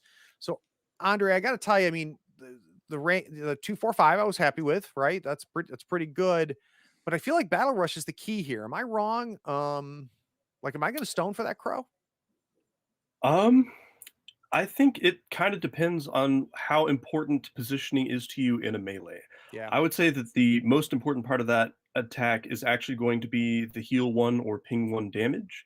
What I see myself probably going to be doing most often is Nekima will go into a melee in which there are already Nephilim in play, and rather than chancing an attack on the enemy, I will just say, all right, cool, where's my mature? I'll punch you for hopefully 2 damage, and then that young next to you gets pinged for damage as well, and that model, with no flips required to fail, takes 2 damage from black blood. And I think that's going to be part of the making the most of black blood that this model seems to be doing. Now, Battle Rush is going to be good, especially if you just need to shove someone off of a point, right, or get that model into place for corrupted ley lines, whatever that may be. Battle Rush is super good, and this is one of those strange few ways you can have an unresisted move on an enemy's model. Because if I just punch myself and then splash black blood on you, you have to move, and there's nothing to resist that. So I think situationally it's going to be big, but as an all-the-time food, I'm not super convinced. So, listening to what Andre said and kind of putting it in a nice perspective there, Brian, it seems to me like it's worth a stone if you're going to, prevent a point, right? Yeah, for sure. I mean, if it's gonna cost you a point or even cost you the game, right? If you're gonna lose a point, you might lose the game.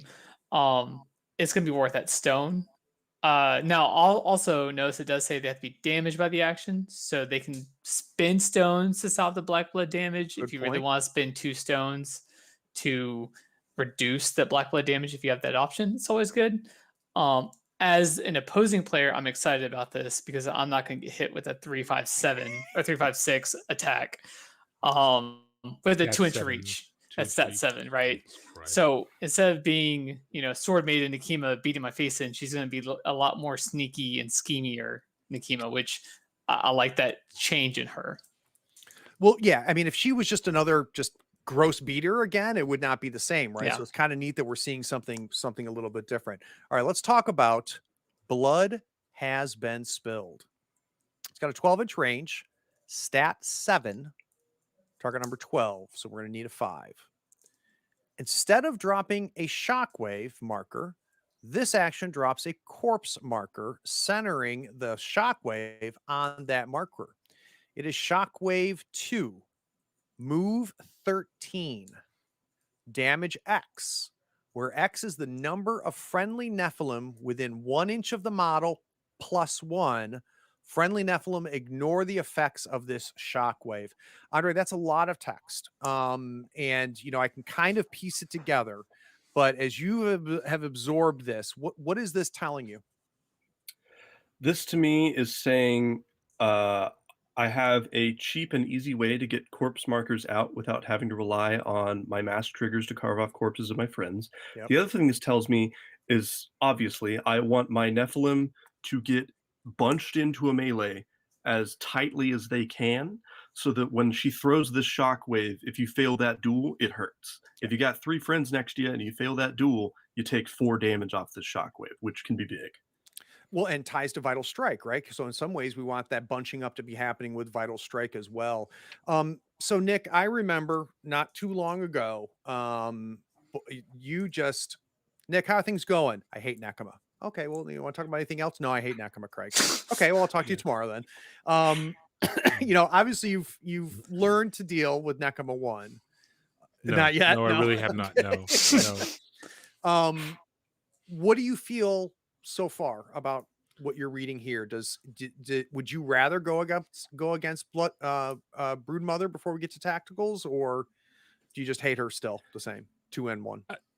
I don't hate her the same. No, I like that she's different. And when at first glance on the front of the card, I was a little pissed that she got a bump in defense. I know, but she lost an inch of melee, which is awesome. That was the biggest threat. Then you read this card and realize now there's another way of corpses getting on the board. Mm-hmm. You're gonna have a not never-ending flood of matures, but against Andre, you will have a never-ending flood of matures coming your way. He will maximize it. He will figure out a way to make this just work, and so it's going to be a different. I'm excited to see where this master will go in the right hands, and how aggressive or how different it's going to play. The average Gatsby asked a question. It's a good one. What happened to Lorelei the Living Blade?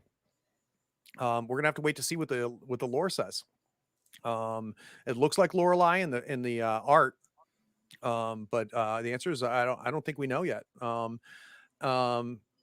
Hey Maeve, question: will this model make the Lilu and Litu more interesting picks, Andre?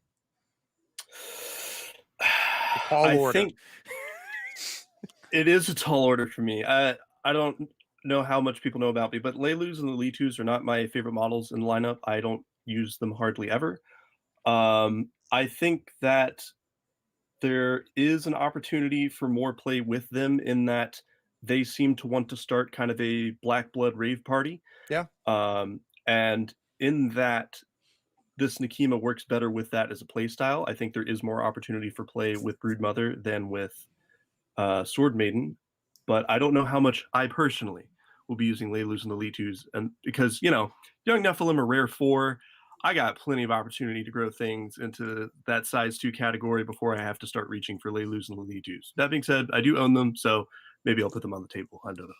So here's an interesting question. It's actually Jim that asked this, Andre.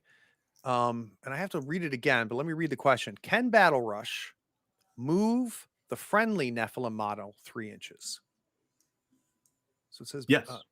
choose damage model by this action or the Black Bunny. If a model damaged by this action and move the chosen model up to 3 inches.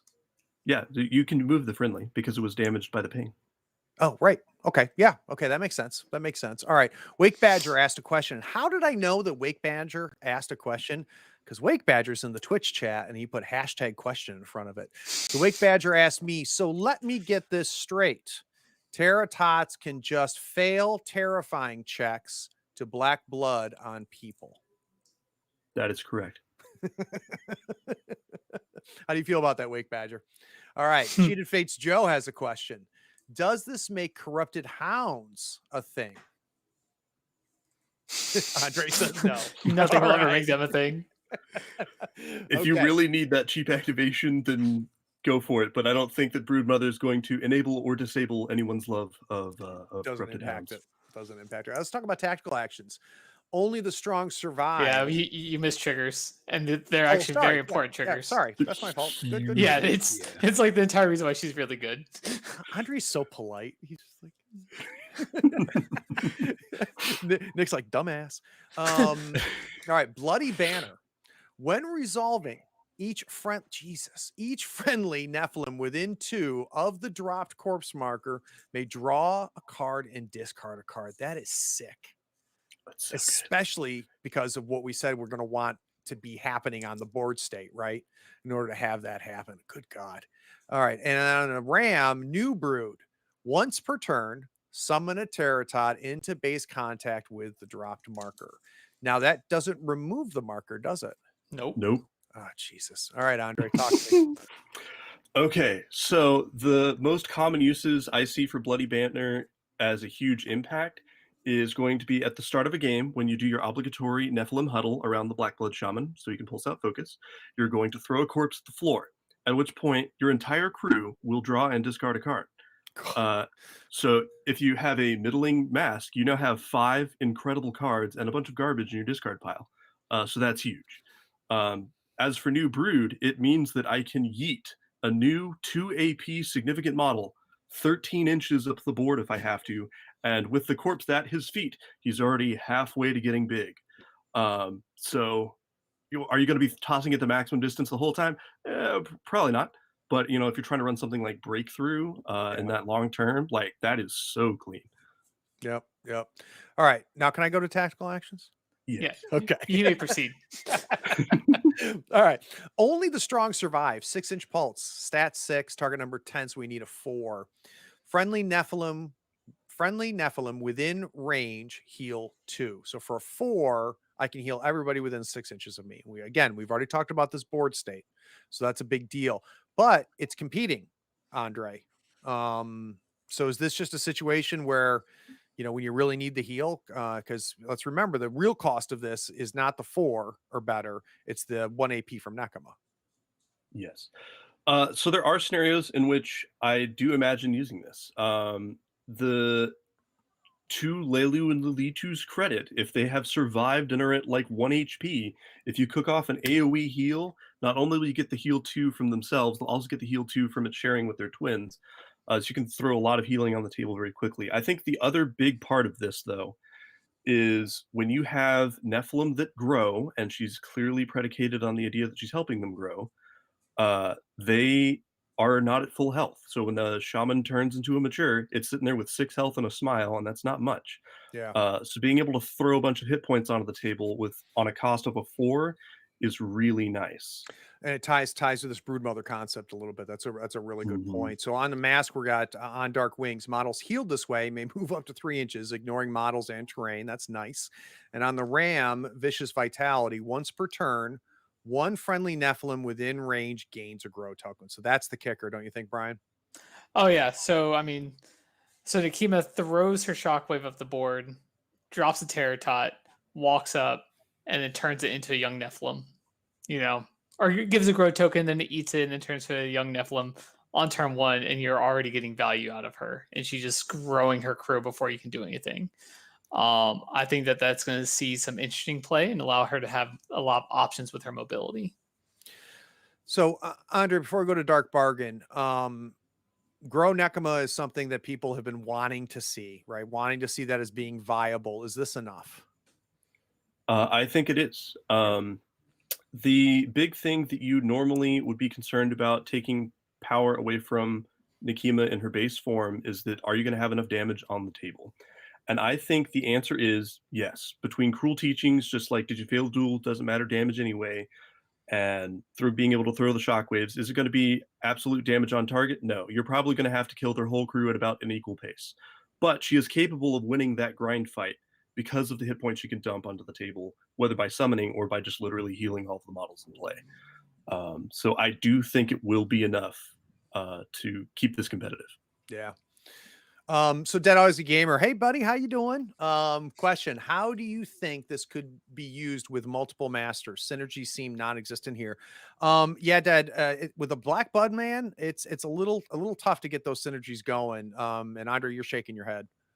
Yeah, I don't see Broodmother. I mean, technically, she does have a summon, and it doesn't have a summon upgrade attached to it. So she could throw out a new tot every round. But by herself, she does not have the capability to keep the tots protected. Yeah. And they will not live to get that, to capitalize on it. Because if she throws a tot near a mature, and she could technically throw it on the floor near herself, but she's basically having to stay there if she's her secondary pick, because I think that's what he's worried about. And protect the tot herself, but it's not the aggression that Nephilim are known for and are really most valuable when doing. So I think that Broodmother Nekema needs her own keyword on the table to protect the tots as they grow up, and to not cry literally tears of blood as the Cruel Teachings goes off, because they need that to not matter to them, but to matter greatly to the enemy. And if I'm hiring with another keyword, that's no good. Mm-hmm. All right, Dark Bargain. This is our bonus action. 6 inches, 7 with a built-in ram. Target number 10, so we need a 3. Friendly only. Target suffers 1 damage. Black blood. And may then take the interact action. God, that's good. On the built-in ram, blood claim, Nephilim only. The target's interact action may be taken while engaged. Holy Christmas, that's good. On the mask, reposition, move this model up to 3 inches. That's interesting. So Brian, can you imagine a scenario where we don't dark bargain? No, not at all. I mean, you're going to be able to ping out a point of damage, ping out black blood, and then they're going to take an interact action to score that point, drop that marker you need, score those detonate charges, all that good stuff that it's very hard to score while you're engaged. So I think that this is going to be a huge part of her play style that you really have to watch out for. How about you, Andre? I see that shit-eating grin on your face. Nephilim are already pretty good at having to interact in a melee environment, and I think this just kind of pushes it over the edge, right? Like the ability to be like, hey, you take a point of damage, which is just, more free black blood. Love that. But still be able to get things done if someone's trying to pile a point. You're trying, like if you have an Ashigaru sitting on a symbol of authority or something like that, that's not going to stop you. You can still be like, don't worry about it, get in there and take that interact action. I think the reposition is going to be underrated. There are certainly scenarios where she needs to get into the right spot, either to see people or to maximize use of her own black blood. And I think that reposition trigger is going to be a little underrated. But if nothing else, the interact action could be irrelevant. It's just this is basically a really cheap black blood pustule that can have an interact while engaged interact on top of it. So I think that's a beautiful end on the top of this card. And I know what I'm about to say is obvious, but I'm telling you, I think it can be forgotten. It's the bonus, right? So it's not competing, right? So it's by itself. It's free, especially with such a low target number. I think that's big. All right, we got a couple questions before we move along here. Let's go to, this is a good one. This is the Average Gatsby again asked a question. How much scheming potential do you expect with the Birthright ability and Dark Bargain? So Brian, is this truly a different Nekema? Oh, it is 100% a different kind of Nekima or Nekima. Sorry, you got me doing it now, you jerk. I win. Uh, no, so I think that previous Nekima's goal when she was scheming was to literally kill you in turns 1, 2, and 3, and then turn 4 she scores the strat number 1, and then turn 5 scores strat number 2 when you're dead. It was very, very effective, especially for Andre. I think this opens up a lot more scheming play with her, so she can score throughout the game. So those players that are worried about games taking too long or going over time, you can actually score earlier on than you were initially. Yeah, good point. So Meister Uberon, question: Will there also? I'm sorry. Will there be? Whoops. All right. Will there be also an alternate version of the Deadman Handmasters? Looking forward to a Lich version of Nicodem. It's a great question. The answer is we don't know, but I do like it. That would be All right. wonderful. I I want Nick agree. back.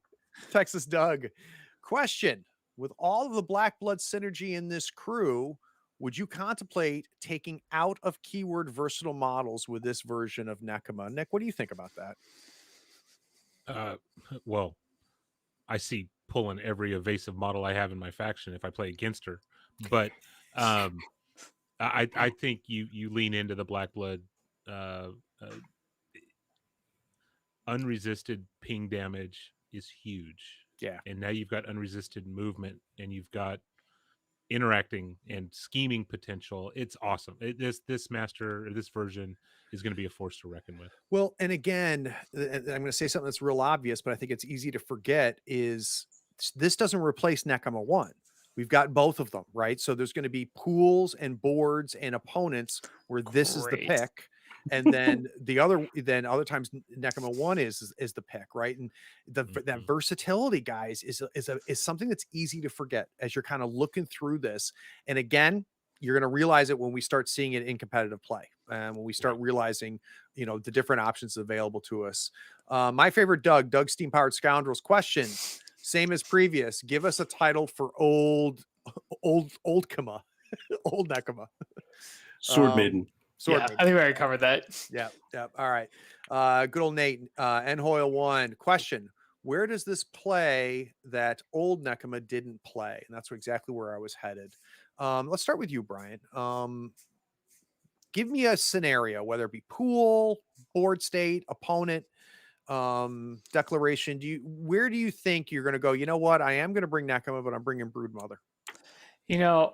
That question is very difficult because playing with Andre in my meta and in the Vassal World series, he brings her to every single pool and matchup anyway. Yeah.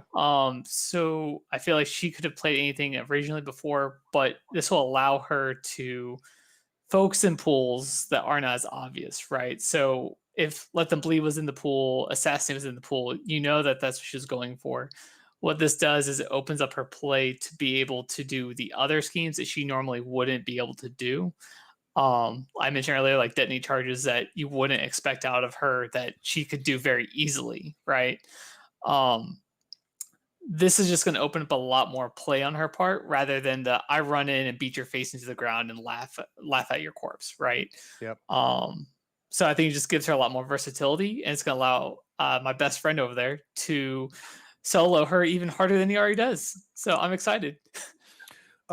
So I think the big question for Andre is, they sell other Neverborn Masters, right? That's a myth. I don't buy that.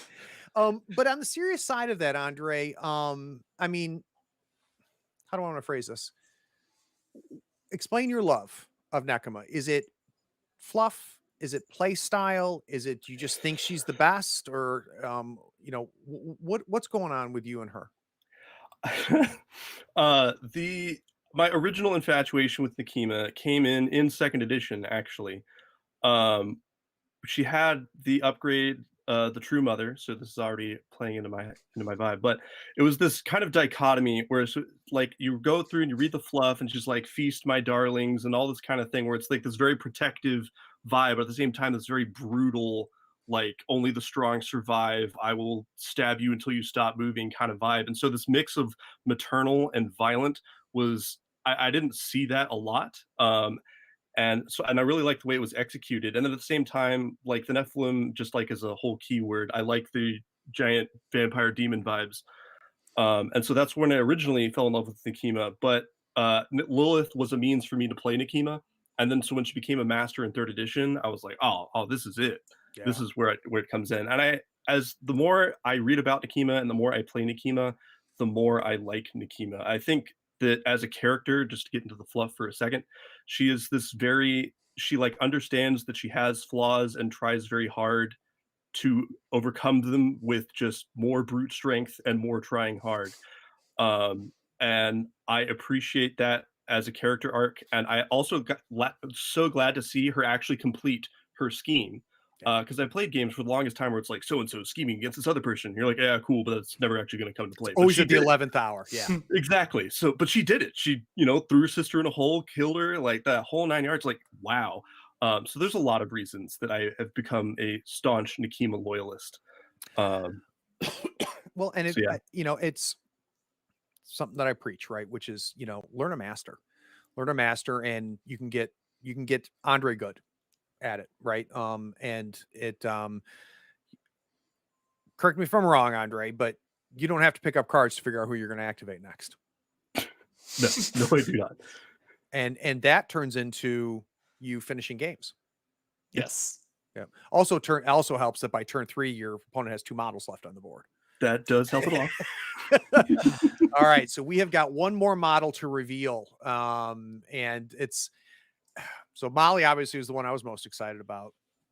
What? The style of this Nekima, actually, I like this a lot. There's playstyle wise, the other Nekima didn't really interest me as a player that much. This one I find a lot more interesting, but it's this third model that I purposely left to last. Before we head that way, if you're watching on Twitch, let's go ahead and hit the follow. If you want to sub us on Twitch, that's a great way to support Third Floor Wars. If you're watching on YouTube, go ahead and hit the subscribe button while you're watching. You want to hit like too, that would be helpful. And then if you're watching on Facebook, make sure you like Third Floor Wars. Are we ready? I think we're ready. Oh, if you're watching this right now, have you texted your friends to tell them that what we're doing right now? Because we got some good stuff and we're not done, and they should be watching. All right, let's head over. Ah! The Noxious Nephilim. So I honestly like a lot to sink in here. A lot to sink in here, and you're going to understand why I'm so excited when we get to the card. But like, that's just cool. That's just cool. And I'm dying to see the sculpt, because if that chest cavity is empty and those guts are molded in there, and I can really like get in there with some gore and take my Yoo-hoo glue to create the strands of gore between the chest cavity and stuff. I mean, this is good stuff. Andre, what'd you think? Well, it does pain me to see one of my true blue Nephilim in such a sorry state, but I think at the end of the day, undead. Yeah, truly.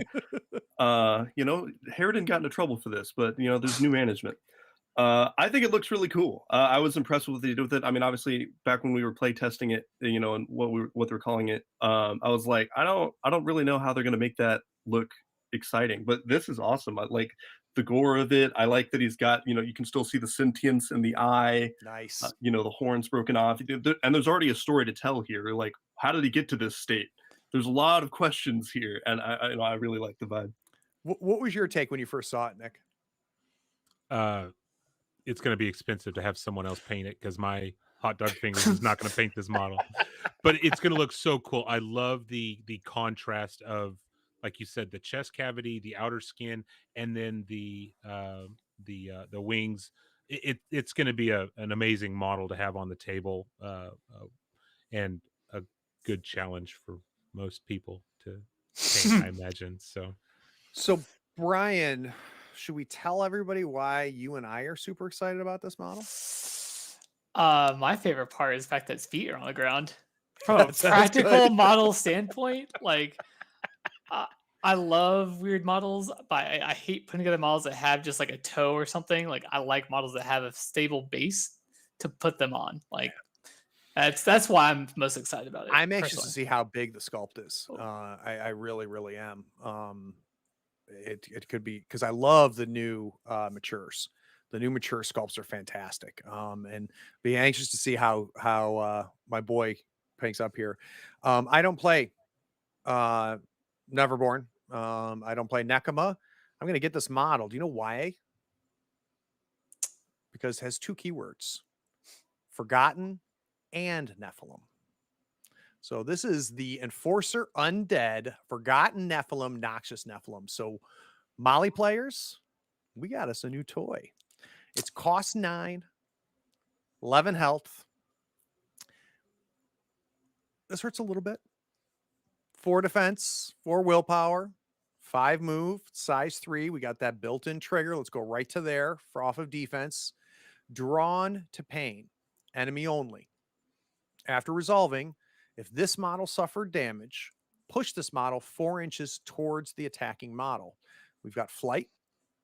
We've got hard to wound. Let's go right to memories of blood. This model ignores damage caused by black blood.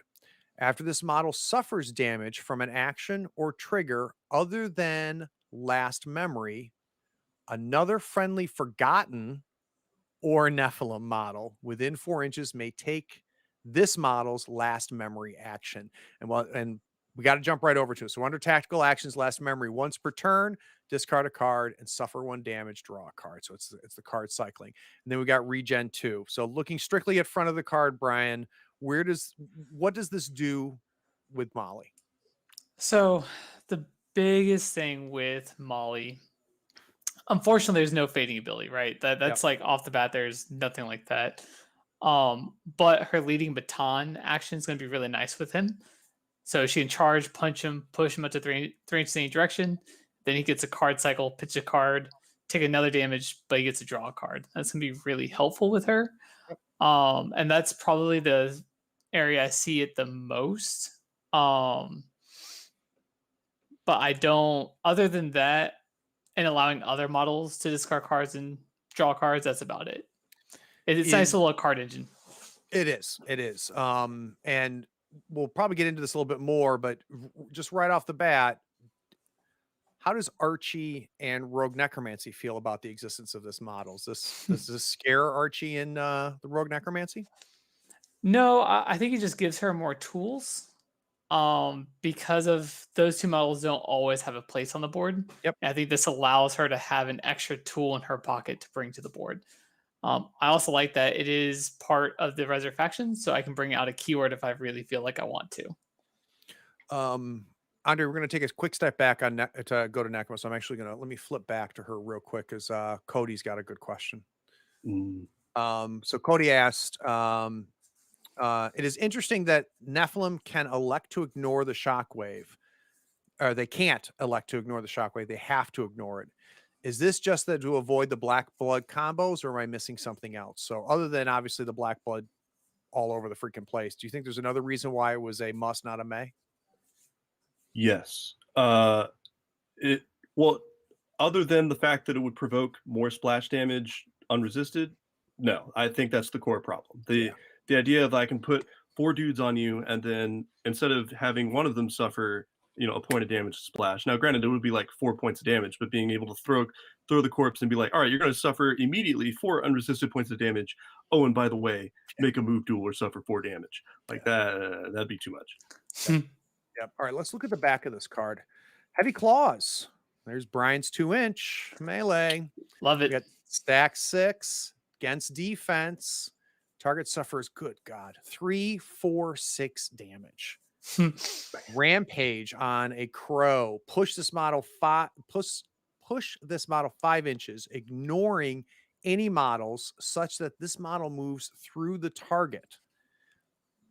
Models this model push through in this way must each pass a target 13 move duel or suffer 1 damage. And on the ram, tear off a bite. This model heals 2. So now I'm going back to Parade Molly, Brian, right? We've got all of this movement stuff going on. We tie it to this Heavy Claws. Yeah, it's going to be super nice, especially with her parade route ability, there's just gonna be so many move duels that you're gonna bleed their hand out. Yeah.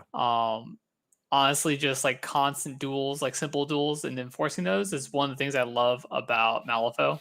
I gravitate towards crews that force simple duels and force you to bleed your hand or take damage that will eventually stack up. It's the old axiom, right? The more decisions you can force your opponent to make, Yep. the better chance they're going to make the wrong one, right? Andre, from a perspective of Nephilim, what's our feelings on Heavy Claws? It's the gold standard. Heavy Claws is what's on Mature Nephilim as Yep. well, and so he gets to import that here. It doesn't have Shove Aside, but I do love Rampage. It makes him deceptively quick. And then Tear Off a Bite. One of the things that I didn't like as much about Archie's defensive suite is that once you drop him to like 2 or 3 wounds, you might have GST on him, but other than that, you get like the little bit of a ping for the discard, but he pretty much just eats it. But it looks like this guy has a Regen 2 right on the front of the card. Love that. No discard required. But he's got more ways to heal, and then that 2-inch reach in comparison to Archie, with only the 1-inch reach, is big in that he can stiff arm other people or just not get stiff armed himself. Is one of your Mature Nephilim going back to the case, Andre, or not yet? So looking at this card right now, I think there's some synergy. Someone asked me about the twins earlier. From what I'm seeing on this card, I'm thinking that this might be an enabler to take different builds entirely, because obviously he's not moving up the board with matures, and he's a little bit slower than his living counterparts. But if you're playing kind of a more splash party ball crew with Memories of Blood starting to get that card cycle going and provoke more splashing of black blood, I think this dude has some options. Yeah. Yep. So Texas Doug, question. Is this a solid pick as a protected forgotten target from Ollie? That's interesting, Brian. Yeah, this would definitely be a good option considering 11 wounds, Regen 2s, and the only thing I think that would throw me off would be, do you use the Drawn to Pain ability to like push him at the model that did damage to, that targeted Molly, or do you keep him within range of Molly to make sure that she can keep throwing stuff onto him? But it does give that extra flexibility that I think that she's lacking. Yeah, and it's really it's not reliable, right? It's really hard to imagine a reliable situation where I'm going to have him and Molly that close to each other in a long, especially with Parade Molly moving all over the place. Were you going to say something, Andre? Oh, no. Okay. We got one from Jim. This is another really, really good one. And I think it's something that is easy to forget in these conversations. Can we talk about using this model with old Molly and old Nekema? I mean, right, the newness, we think about that. This came with Parade, this came with Broodmother, but do we see this, Brian, fitting in somewhere with old Molly? I don't see anything specifically that says this is the model I'm going to bring with old Molly, only because there's no synergy to ping the damage onto him. Like, one more question isn't going to do damage to him. Disturbing Story, you're not going to waste that. Like, there's nothing that calls out specifically for old Molly to bring him unless it fits the pool and the matchup. Like, obviously, Memories of Blood to ping your own models in order to get your fading ability and to draw a card is going to be really, really nice. But you lose Molly's heal ability. That's going to be what keeps him up. How about old Nekema, Andre? I think if you're going to be concerned about the value of your cards over the course of the game, that the Noxious Nephilim has its place. Because old Nekema, at the end of the day, the way that I play her only real card draw, like Spite can happen, but people actually tend to ignore Nekema in favor of killing her crew, is going to be the Ancient Pact. Sorry. Maybe it is. I don't know. Is that the only card draw she really has consistently is going to be Ancient Pacts, because Leilu's and Lilitus are not worth hiring. Well, before this model anyway. And so getting that opportunity to be like, well, I have this garbage in my hand, but as long as if anybody hits my Noxious Nephilim, then he's going to start throwing out damage for free pings of black blood and get card cycling on top of it. So I think if you're concerned about the value of your cards at the start of the turn, you're going to like them a lot better as the turn progresses. So as tight as your old Nekema game is, especially, as far as crew selection, Andre. I mean, how comfortable will it be just experiment, try them out and see if there's something that you can't see by reading the card, or are you like literally anxious to try him with old Nekama? There I think you're a are great person to answer this question because you have such a tight crew. my crew has been very finely honed, and there's about 3 that I run now. There's 3 different versions of crews with Nekima that I run. So it's hard. It's hard for me to initially say, oh, well, I can just take out X and put in the Noxious Nephilim, and that's a perfect fit.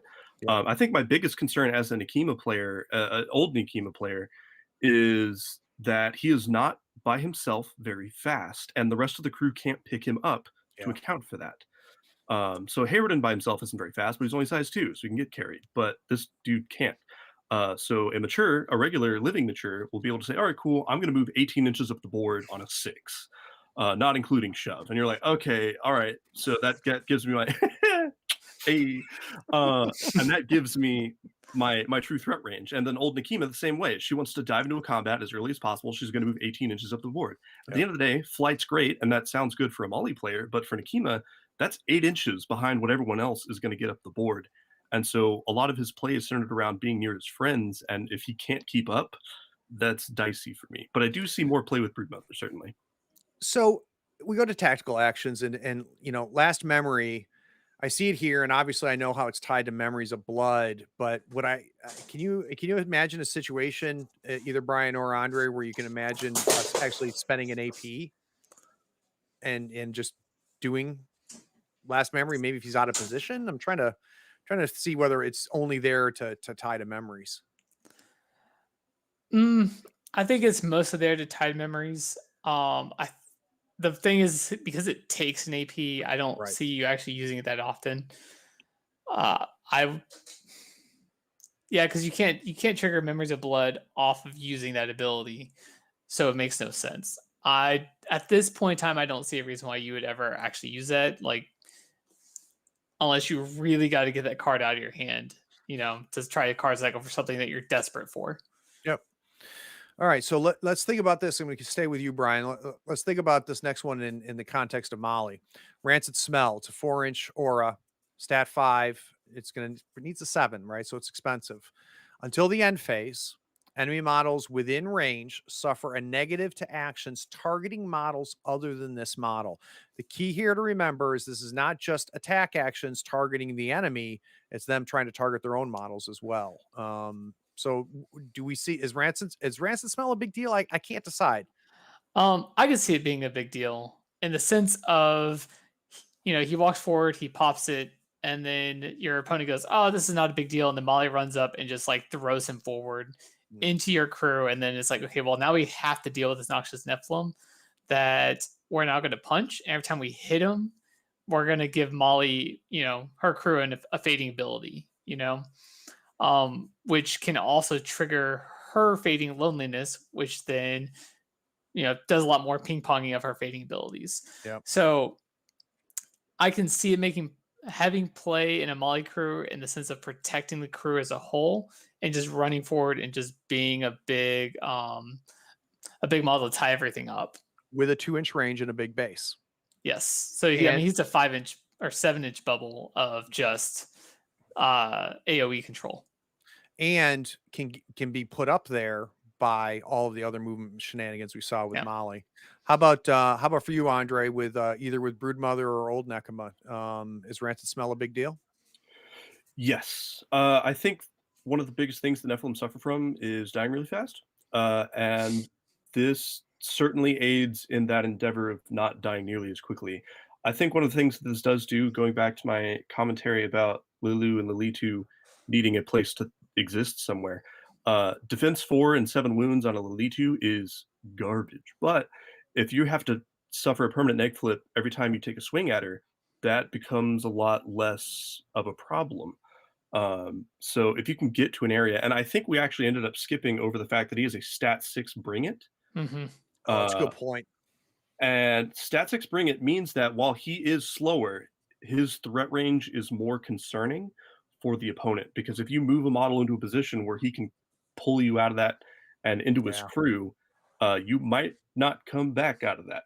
Yep. And I think that was really his game plan overall, is to kind of set up a place on the table where you don't want to have to approach him because of rancid smell, but she's going to force you to do it anyway with Bring It. Yeah, I mistakenly skipped right over that. That's a great point, Andre. I didn't even talk about Bring It, and that does kind of paint a bigger, more complete picture, doesn't it? Yep. Yep. All right, let's talk about Regurgitate. Then we got a ton of questions. This model suffers 2 damage. This is the bonus action. This model suffers 2 damage. Drop a corpse marker. We know why the Nephilim like that. Into base contact with this model. So let's say he plays all 5 turns. Andre, am I doing this all 5 turns? If he's not eating attacks, then yes. Well, certainly is an Nephilim. The free corpses is always nice, but the low-key part of this is that it will also provoke memories of blood.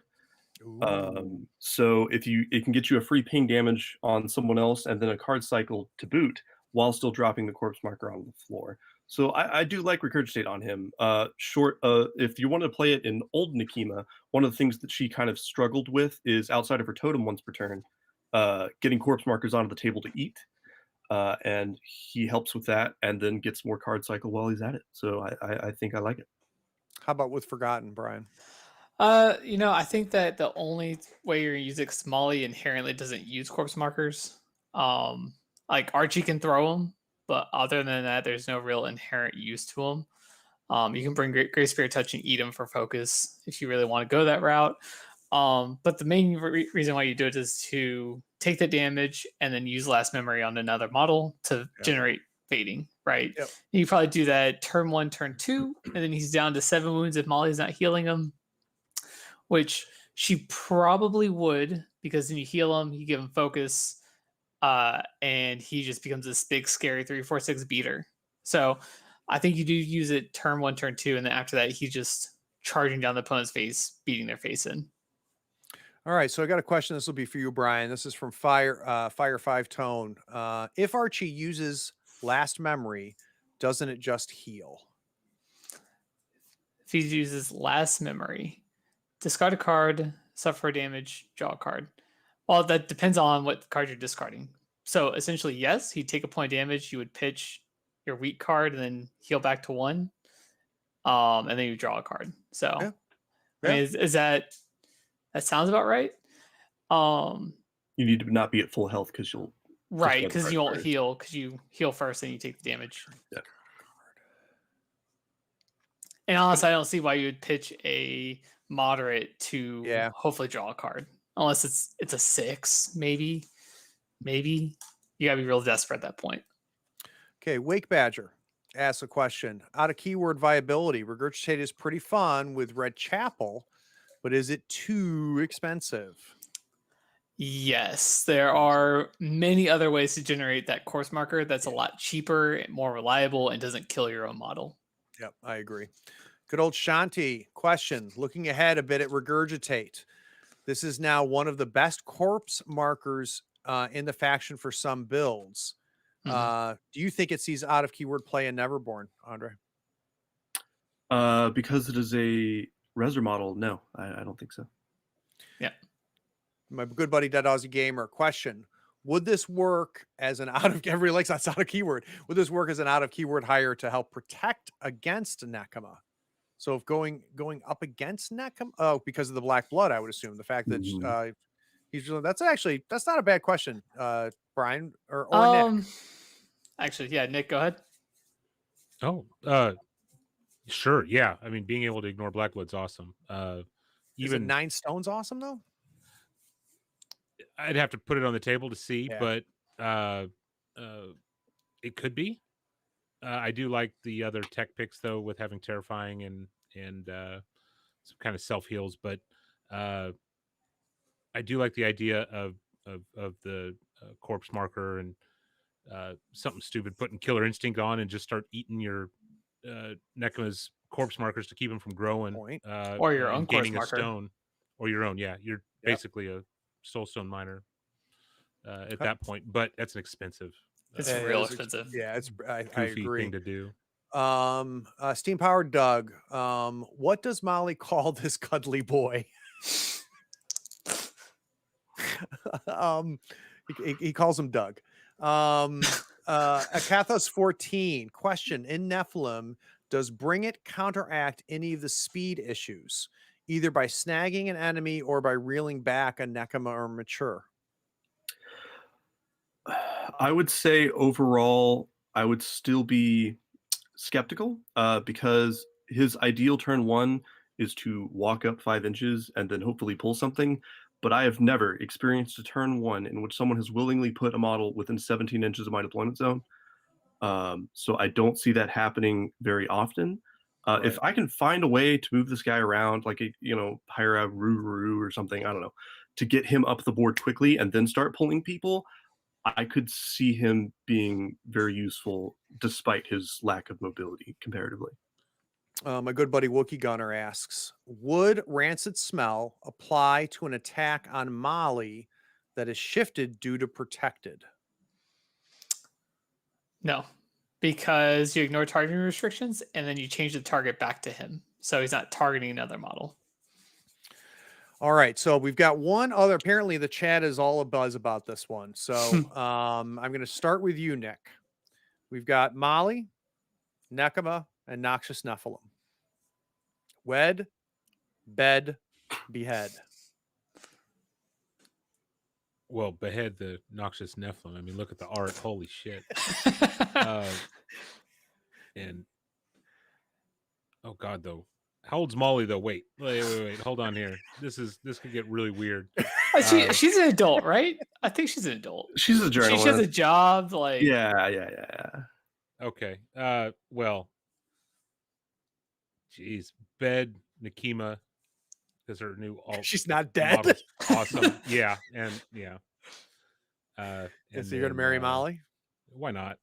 She'll live forever. She seems fun. Yeah, she seems fun. She won't age. She seems the happiest of all. Yeah, for real, right? All right, Andre, wed, bed, behead. Oh, it's easy for me. I can't bring myself to do either of the other things to Noxious Nephilim, so I gotta behead him. I think I could get through one night with Molly, but I gotta wed my girl Nekima. So that's a given. All right, Brian, wed, bed, behead. I think I have to go with Nick's answer. I think Molly would be better to marry. Wedding Molly, I feel like you just have a fun time all the time. She's just so positive and happy and go lucky. And Nekima is just too she broods too much for me. So dumb. But I gotta say the bed part for Nekima scares me. Like I might not make it to wed. I may not survive that situation. All right. But if you could, it would be fun. That's correct. So let's take just kind of a quick step back again. Now that we've kind of absorbed this a little bit. I think my first question, we'll start with Brian, and then we'll go Brian, Andre, then Nick. So Brian, for you, how different will this conversation be a year from now? So if the four of us get together a year from now, when we've actually played these models, how different do you think things might be? So it's another way of asking, how important is it going to be to see these models on the table versus read them out on a live stream? I think it's going to be entirely different. And the reason for that is because we're going to see a lot more of what's out there. Yeah. So you're going to see a lot more of the other alt models. So there's going to be a lot more counters, a lot more choices. And then hopefully, in a year, we'll have GG3. So the pools are going to be entirely different, which is going to change our entire perspective of how these models are seeing the board. Yep. How about for you, Andre? I think especially with the initial reactions to Explorer Society, I think, taking that as a context and then looking at it now, I think that if a lot of people are concerned about how strong things look, or like, oh man, this is going to be OP, or wow, this is garbage, why would you take this? Letting things simmer is going to be absolutely critical. Yeah. So sharing the excitement, because that's the positive vibe, but at the same time, if you're worried about how things are going, just give it a year. Like if nothing else, the GG is going to be a whole new take on how all of these masters have been interacting, to kind of they are really good about deciding how to make the meta as centered and balanced as possible, even with just what the new objectives are for each GG. So I think in a year's time, this will be something we're all very familiar with and used to, and kind of able to cope with it at the least. So I think it's going to be good. And to paraphrase what Andre just said, he said, "Don't make Craig put out another 5-minute podcast episode." Right. Tell everybody Exactly. to calm the hell down. Just breathe. Yeah. It'll be okay. We promise. How about for you, Nick? How different do you think this conversation is going to be a year from now? Do you think that there's a lot that we just can't get from reading the cards? Absolutely, especially since it's also so reliant on the new strats and schemes that are going to eventually come out, and then the other models and alt models and God knows what else is under Wyrd's belt to come out in the next year. But they are so smart with how they've done the reveals so far, the masters and the other models. They're just and they I haven't seen anything just screaming OP yet. Everything seems awesome and powerful, but it seems it seems so interesting. So I think there's going to be a lot to unlock over the next year for sure. All right, we've got Texas Doug with a question. Why is the Lone Star meta, from which all three of you are from, why is it the strongest meta? Nick, why is it the strongest meta? I know what my answer is, but I want to hear you three first. I think it's the community as a whole in our area, and how we consistently try to improve each other's gameplay and talk it out and consistently beat on each other. And it's just this everlasting thing that's adopted from entry. When you join the meta and you start playing, you will be fostered into a competitive play, almost whether you like it or not. And Poor Nick. So but yeah, I think that's what a lot of it's bled into, is coming in, getting your butt whooped on, and getting advice immediately after on how to improve, which is awesome. I don't think that can be overstated, Nick. As connected as all of you guys and gals are in Texas with each other, even though several of you live many a mile an hour away from each other, you do what we do in North Carolina, which is you have group chats, with Discords and with Facebook groups and stuff like that. There is I want to help you, I want to give you advice, and then I'm going to beat your ass on Saturday. And that's a great environment. That's a great environment. How about for you, Andre? What is great about the Texas meta? I don't think I can stress enough how important it is when keeping a meta both alive and thriving to have a sense of camaraderie within it. And not to say that other metas are just a bunch of cold, heartless losers that want to talk crap to each other, but there is a kind of dedication to the ideal that we're all trying to be the best Malifaux players we can be. And I think that's the difference in comparison to other metas, where it's like, hey man, if you show up on Wednesdays, great. We're just here to push models and all that stuff. We do that too. But I think there is the overarching dedication to, but when you show up on Saturday, you want to have that list prepped, and I'm going to help you get there. And I think that kind of focus is good for it. I also think that it kind of started off with 2 or 3 strong players that everyone else was like, all right, I'm tired of them being on the podium. We got to do something about this. And so, where you kind of have that strength to temper yourself against, where you start having to, in order to catch up with them, you got to bring your A game. And what their A game is like, oh, you got to be aggressive. You got to stick to the schemes. You got to do all these things. So when you have that ideal already there, you're kind of your North Star to focus on, it makes it so much easier to get better yourself. And I think that's been one of the a couple of the key reasons why the Texas meta is the best. Well, and obviously we're focusing on the Texas meta because Texas Doug asked a question to 3 Texas players, but of course, fair enough. And everything you've said is true. I will say this is also something not just true of Texas. This is true of the Malifaux community. And if those of you that have played in other miniature games understand how special the Malifaux community is as a global situation, it is the least toxic I've seen. of any miniature game I've ever played. It's the most supportive I've seen of any group. And now we have Wyrd really going to the next level with community engagement and community support, which I think is something that just turns it up a little bit. Brian, why do you think Texas is successful, and why is it great to be in that meta? Because I think we're being carried on Andre's back to the finish line. Oh, we just all just jump on Andre and he just carries us through. It's good times. Don't forget Travis. Yeah, well, but my see, white the problem is, whale. Oh, I had to bring it out. Yeah, to Travis for sure. Unfortunately, Travis doesn't travel and play any terms other than Texas. But being for real, I think that what helps make our meta strong is that we have constant repetition of our games. We have a tournament once or twice a month. So big that everyone shows up to. We're always playing, 3 to 4 games at those tournament days. We get our games in within the 2-hour limit. We're very good about that. I can't think of very many games that went past time. I think maybe 2 games in all of the tournament season of the Malifaux tournament we're doing, or the global thing that you're running. So I think that's just the amount of reps that we get as a community really bolsters our game numbers and really bolsters our strength overall. What's up? Oh, I just wanted to comment on that.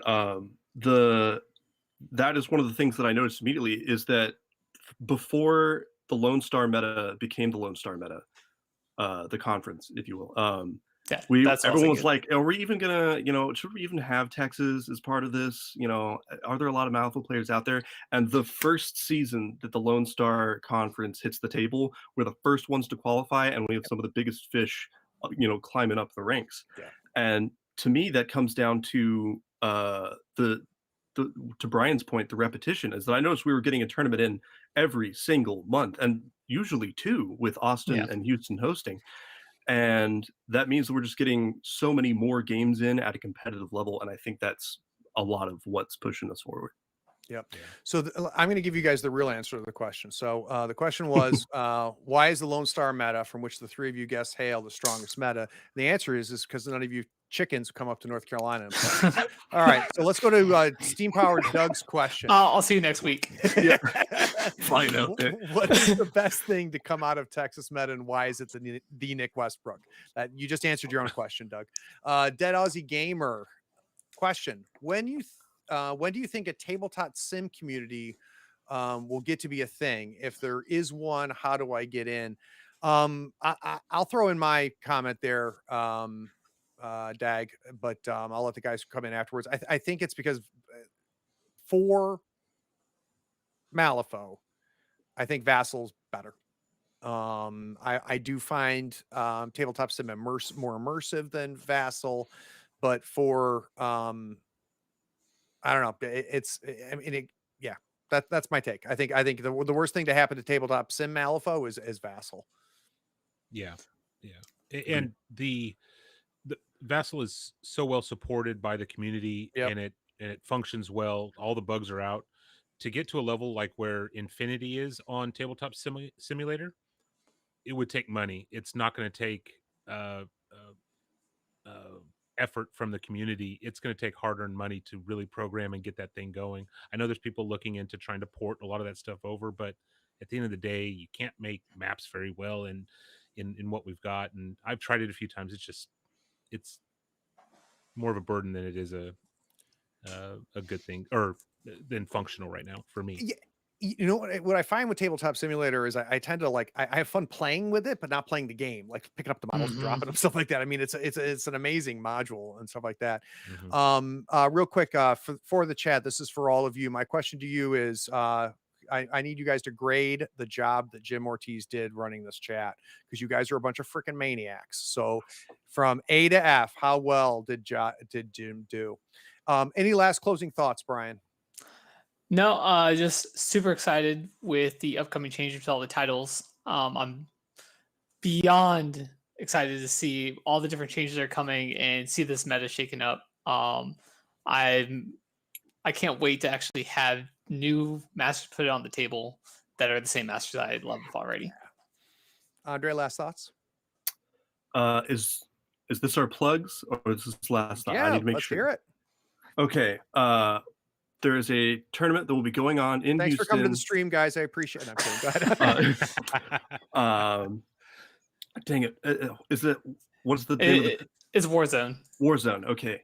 There's a tournament in Houston coming up, Warzone, in September 21st to 24th, I want to say. We will be having Malifaux hosted there. So come in, get your Wait, is it? It's a week after Gen Con. It's the week after. It's a week after Gen Con. Long story short, we need more signups there. It's the prep. That's why I invited you on. If you look in the chat, I'm sure Doug from Houston is posting the dates. Yep. Yeah.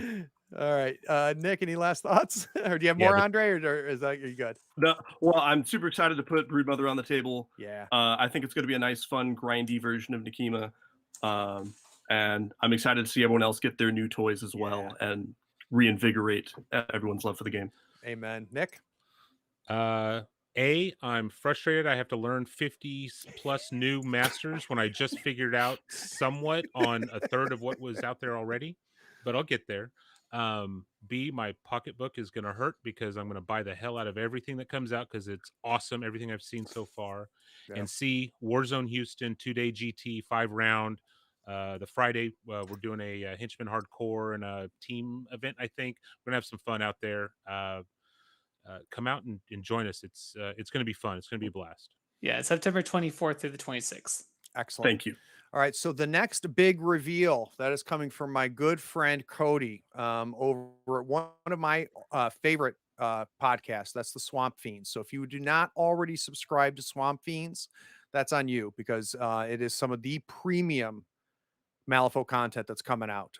So Cody, can you post the date that you expect your episode to drop right in the chat for us? But even if Swamp Fiends was not doing the next reveal, I'd be plugging them because Cody and his co-host there just do an outstanding job. I think it's some of the best high-level play discussions that you're going to have.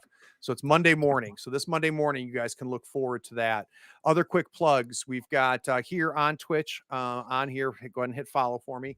Friday, August 6th, that's what we're doing right now. Shit.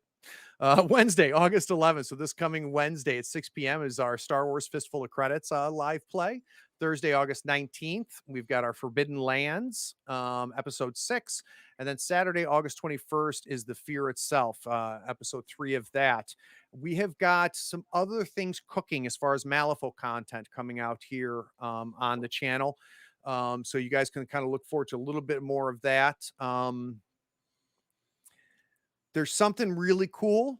Actually, there's a couple things really cool that I'm cooking up with a important partner that has something to, I'm trying to figure out how to phrase this. The fans of Wyrd and Malifaux are going to want to keep an eye on this channel. Well, let's leave it at that. We've got some real exciting stuff coming, dealing with the stuff coming out of Wyrd. Wow, what an awesome chat. I really appreciate the three of you guys coming on. Big Jim, awesome to have. I would not have been able to control the situation that you controlled in this chat. All of you that came over and have watched on Facebook or that are watching now on YouTube, either live watching it or are watching it on video on demand, I appreciate it. The 150 plus people that we saw at any given point in time here chatting, holy crap, that was awesome. It was great to see you interacting with each other. Tabletop Talk, the podcast, Third Floor Wars, of course, on YouTube.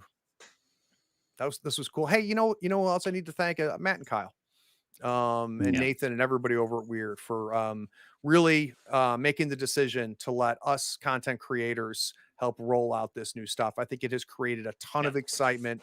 It's really gotten all of us jazzed up. So I would love to see this continue. I think it was a great decision, Wyrd. Great decision. All right. It's good seeing everybody.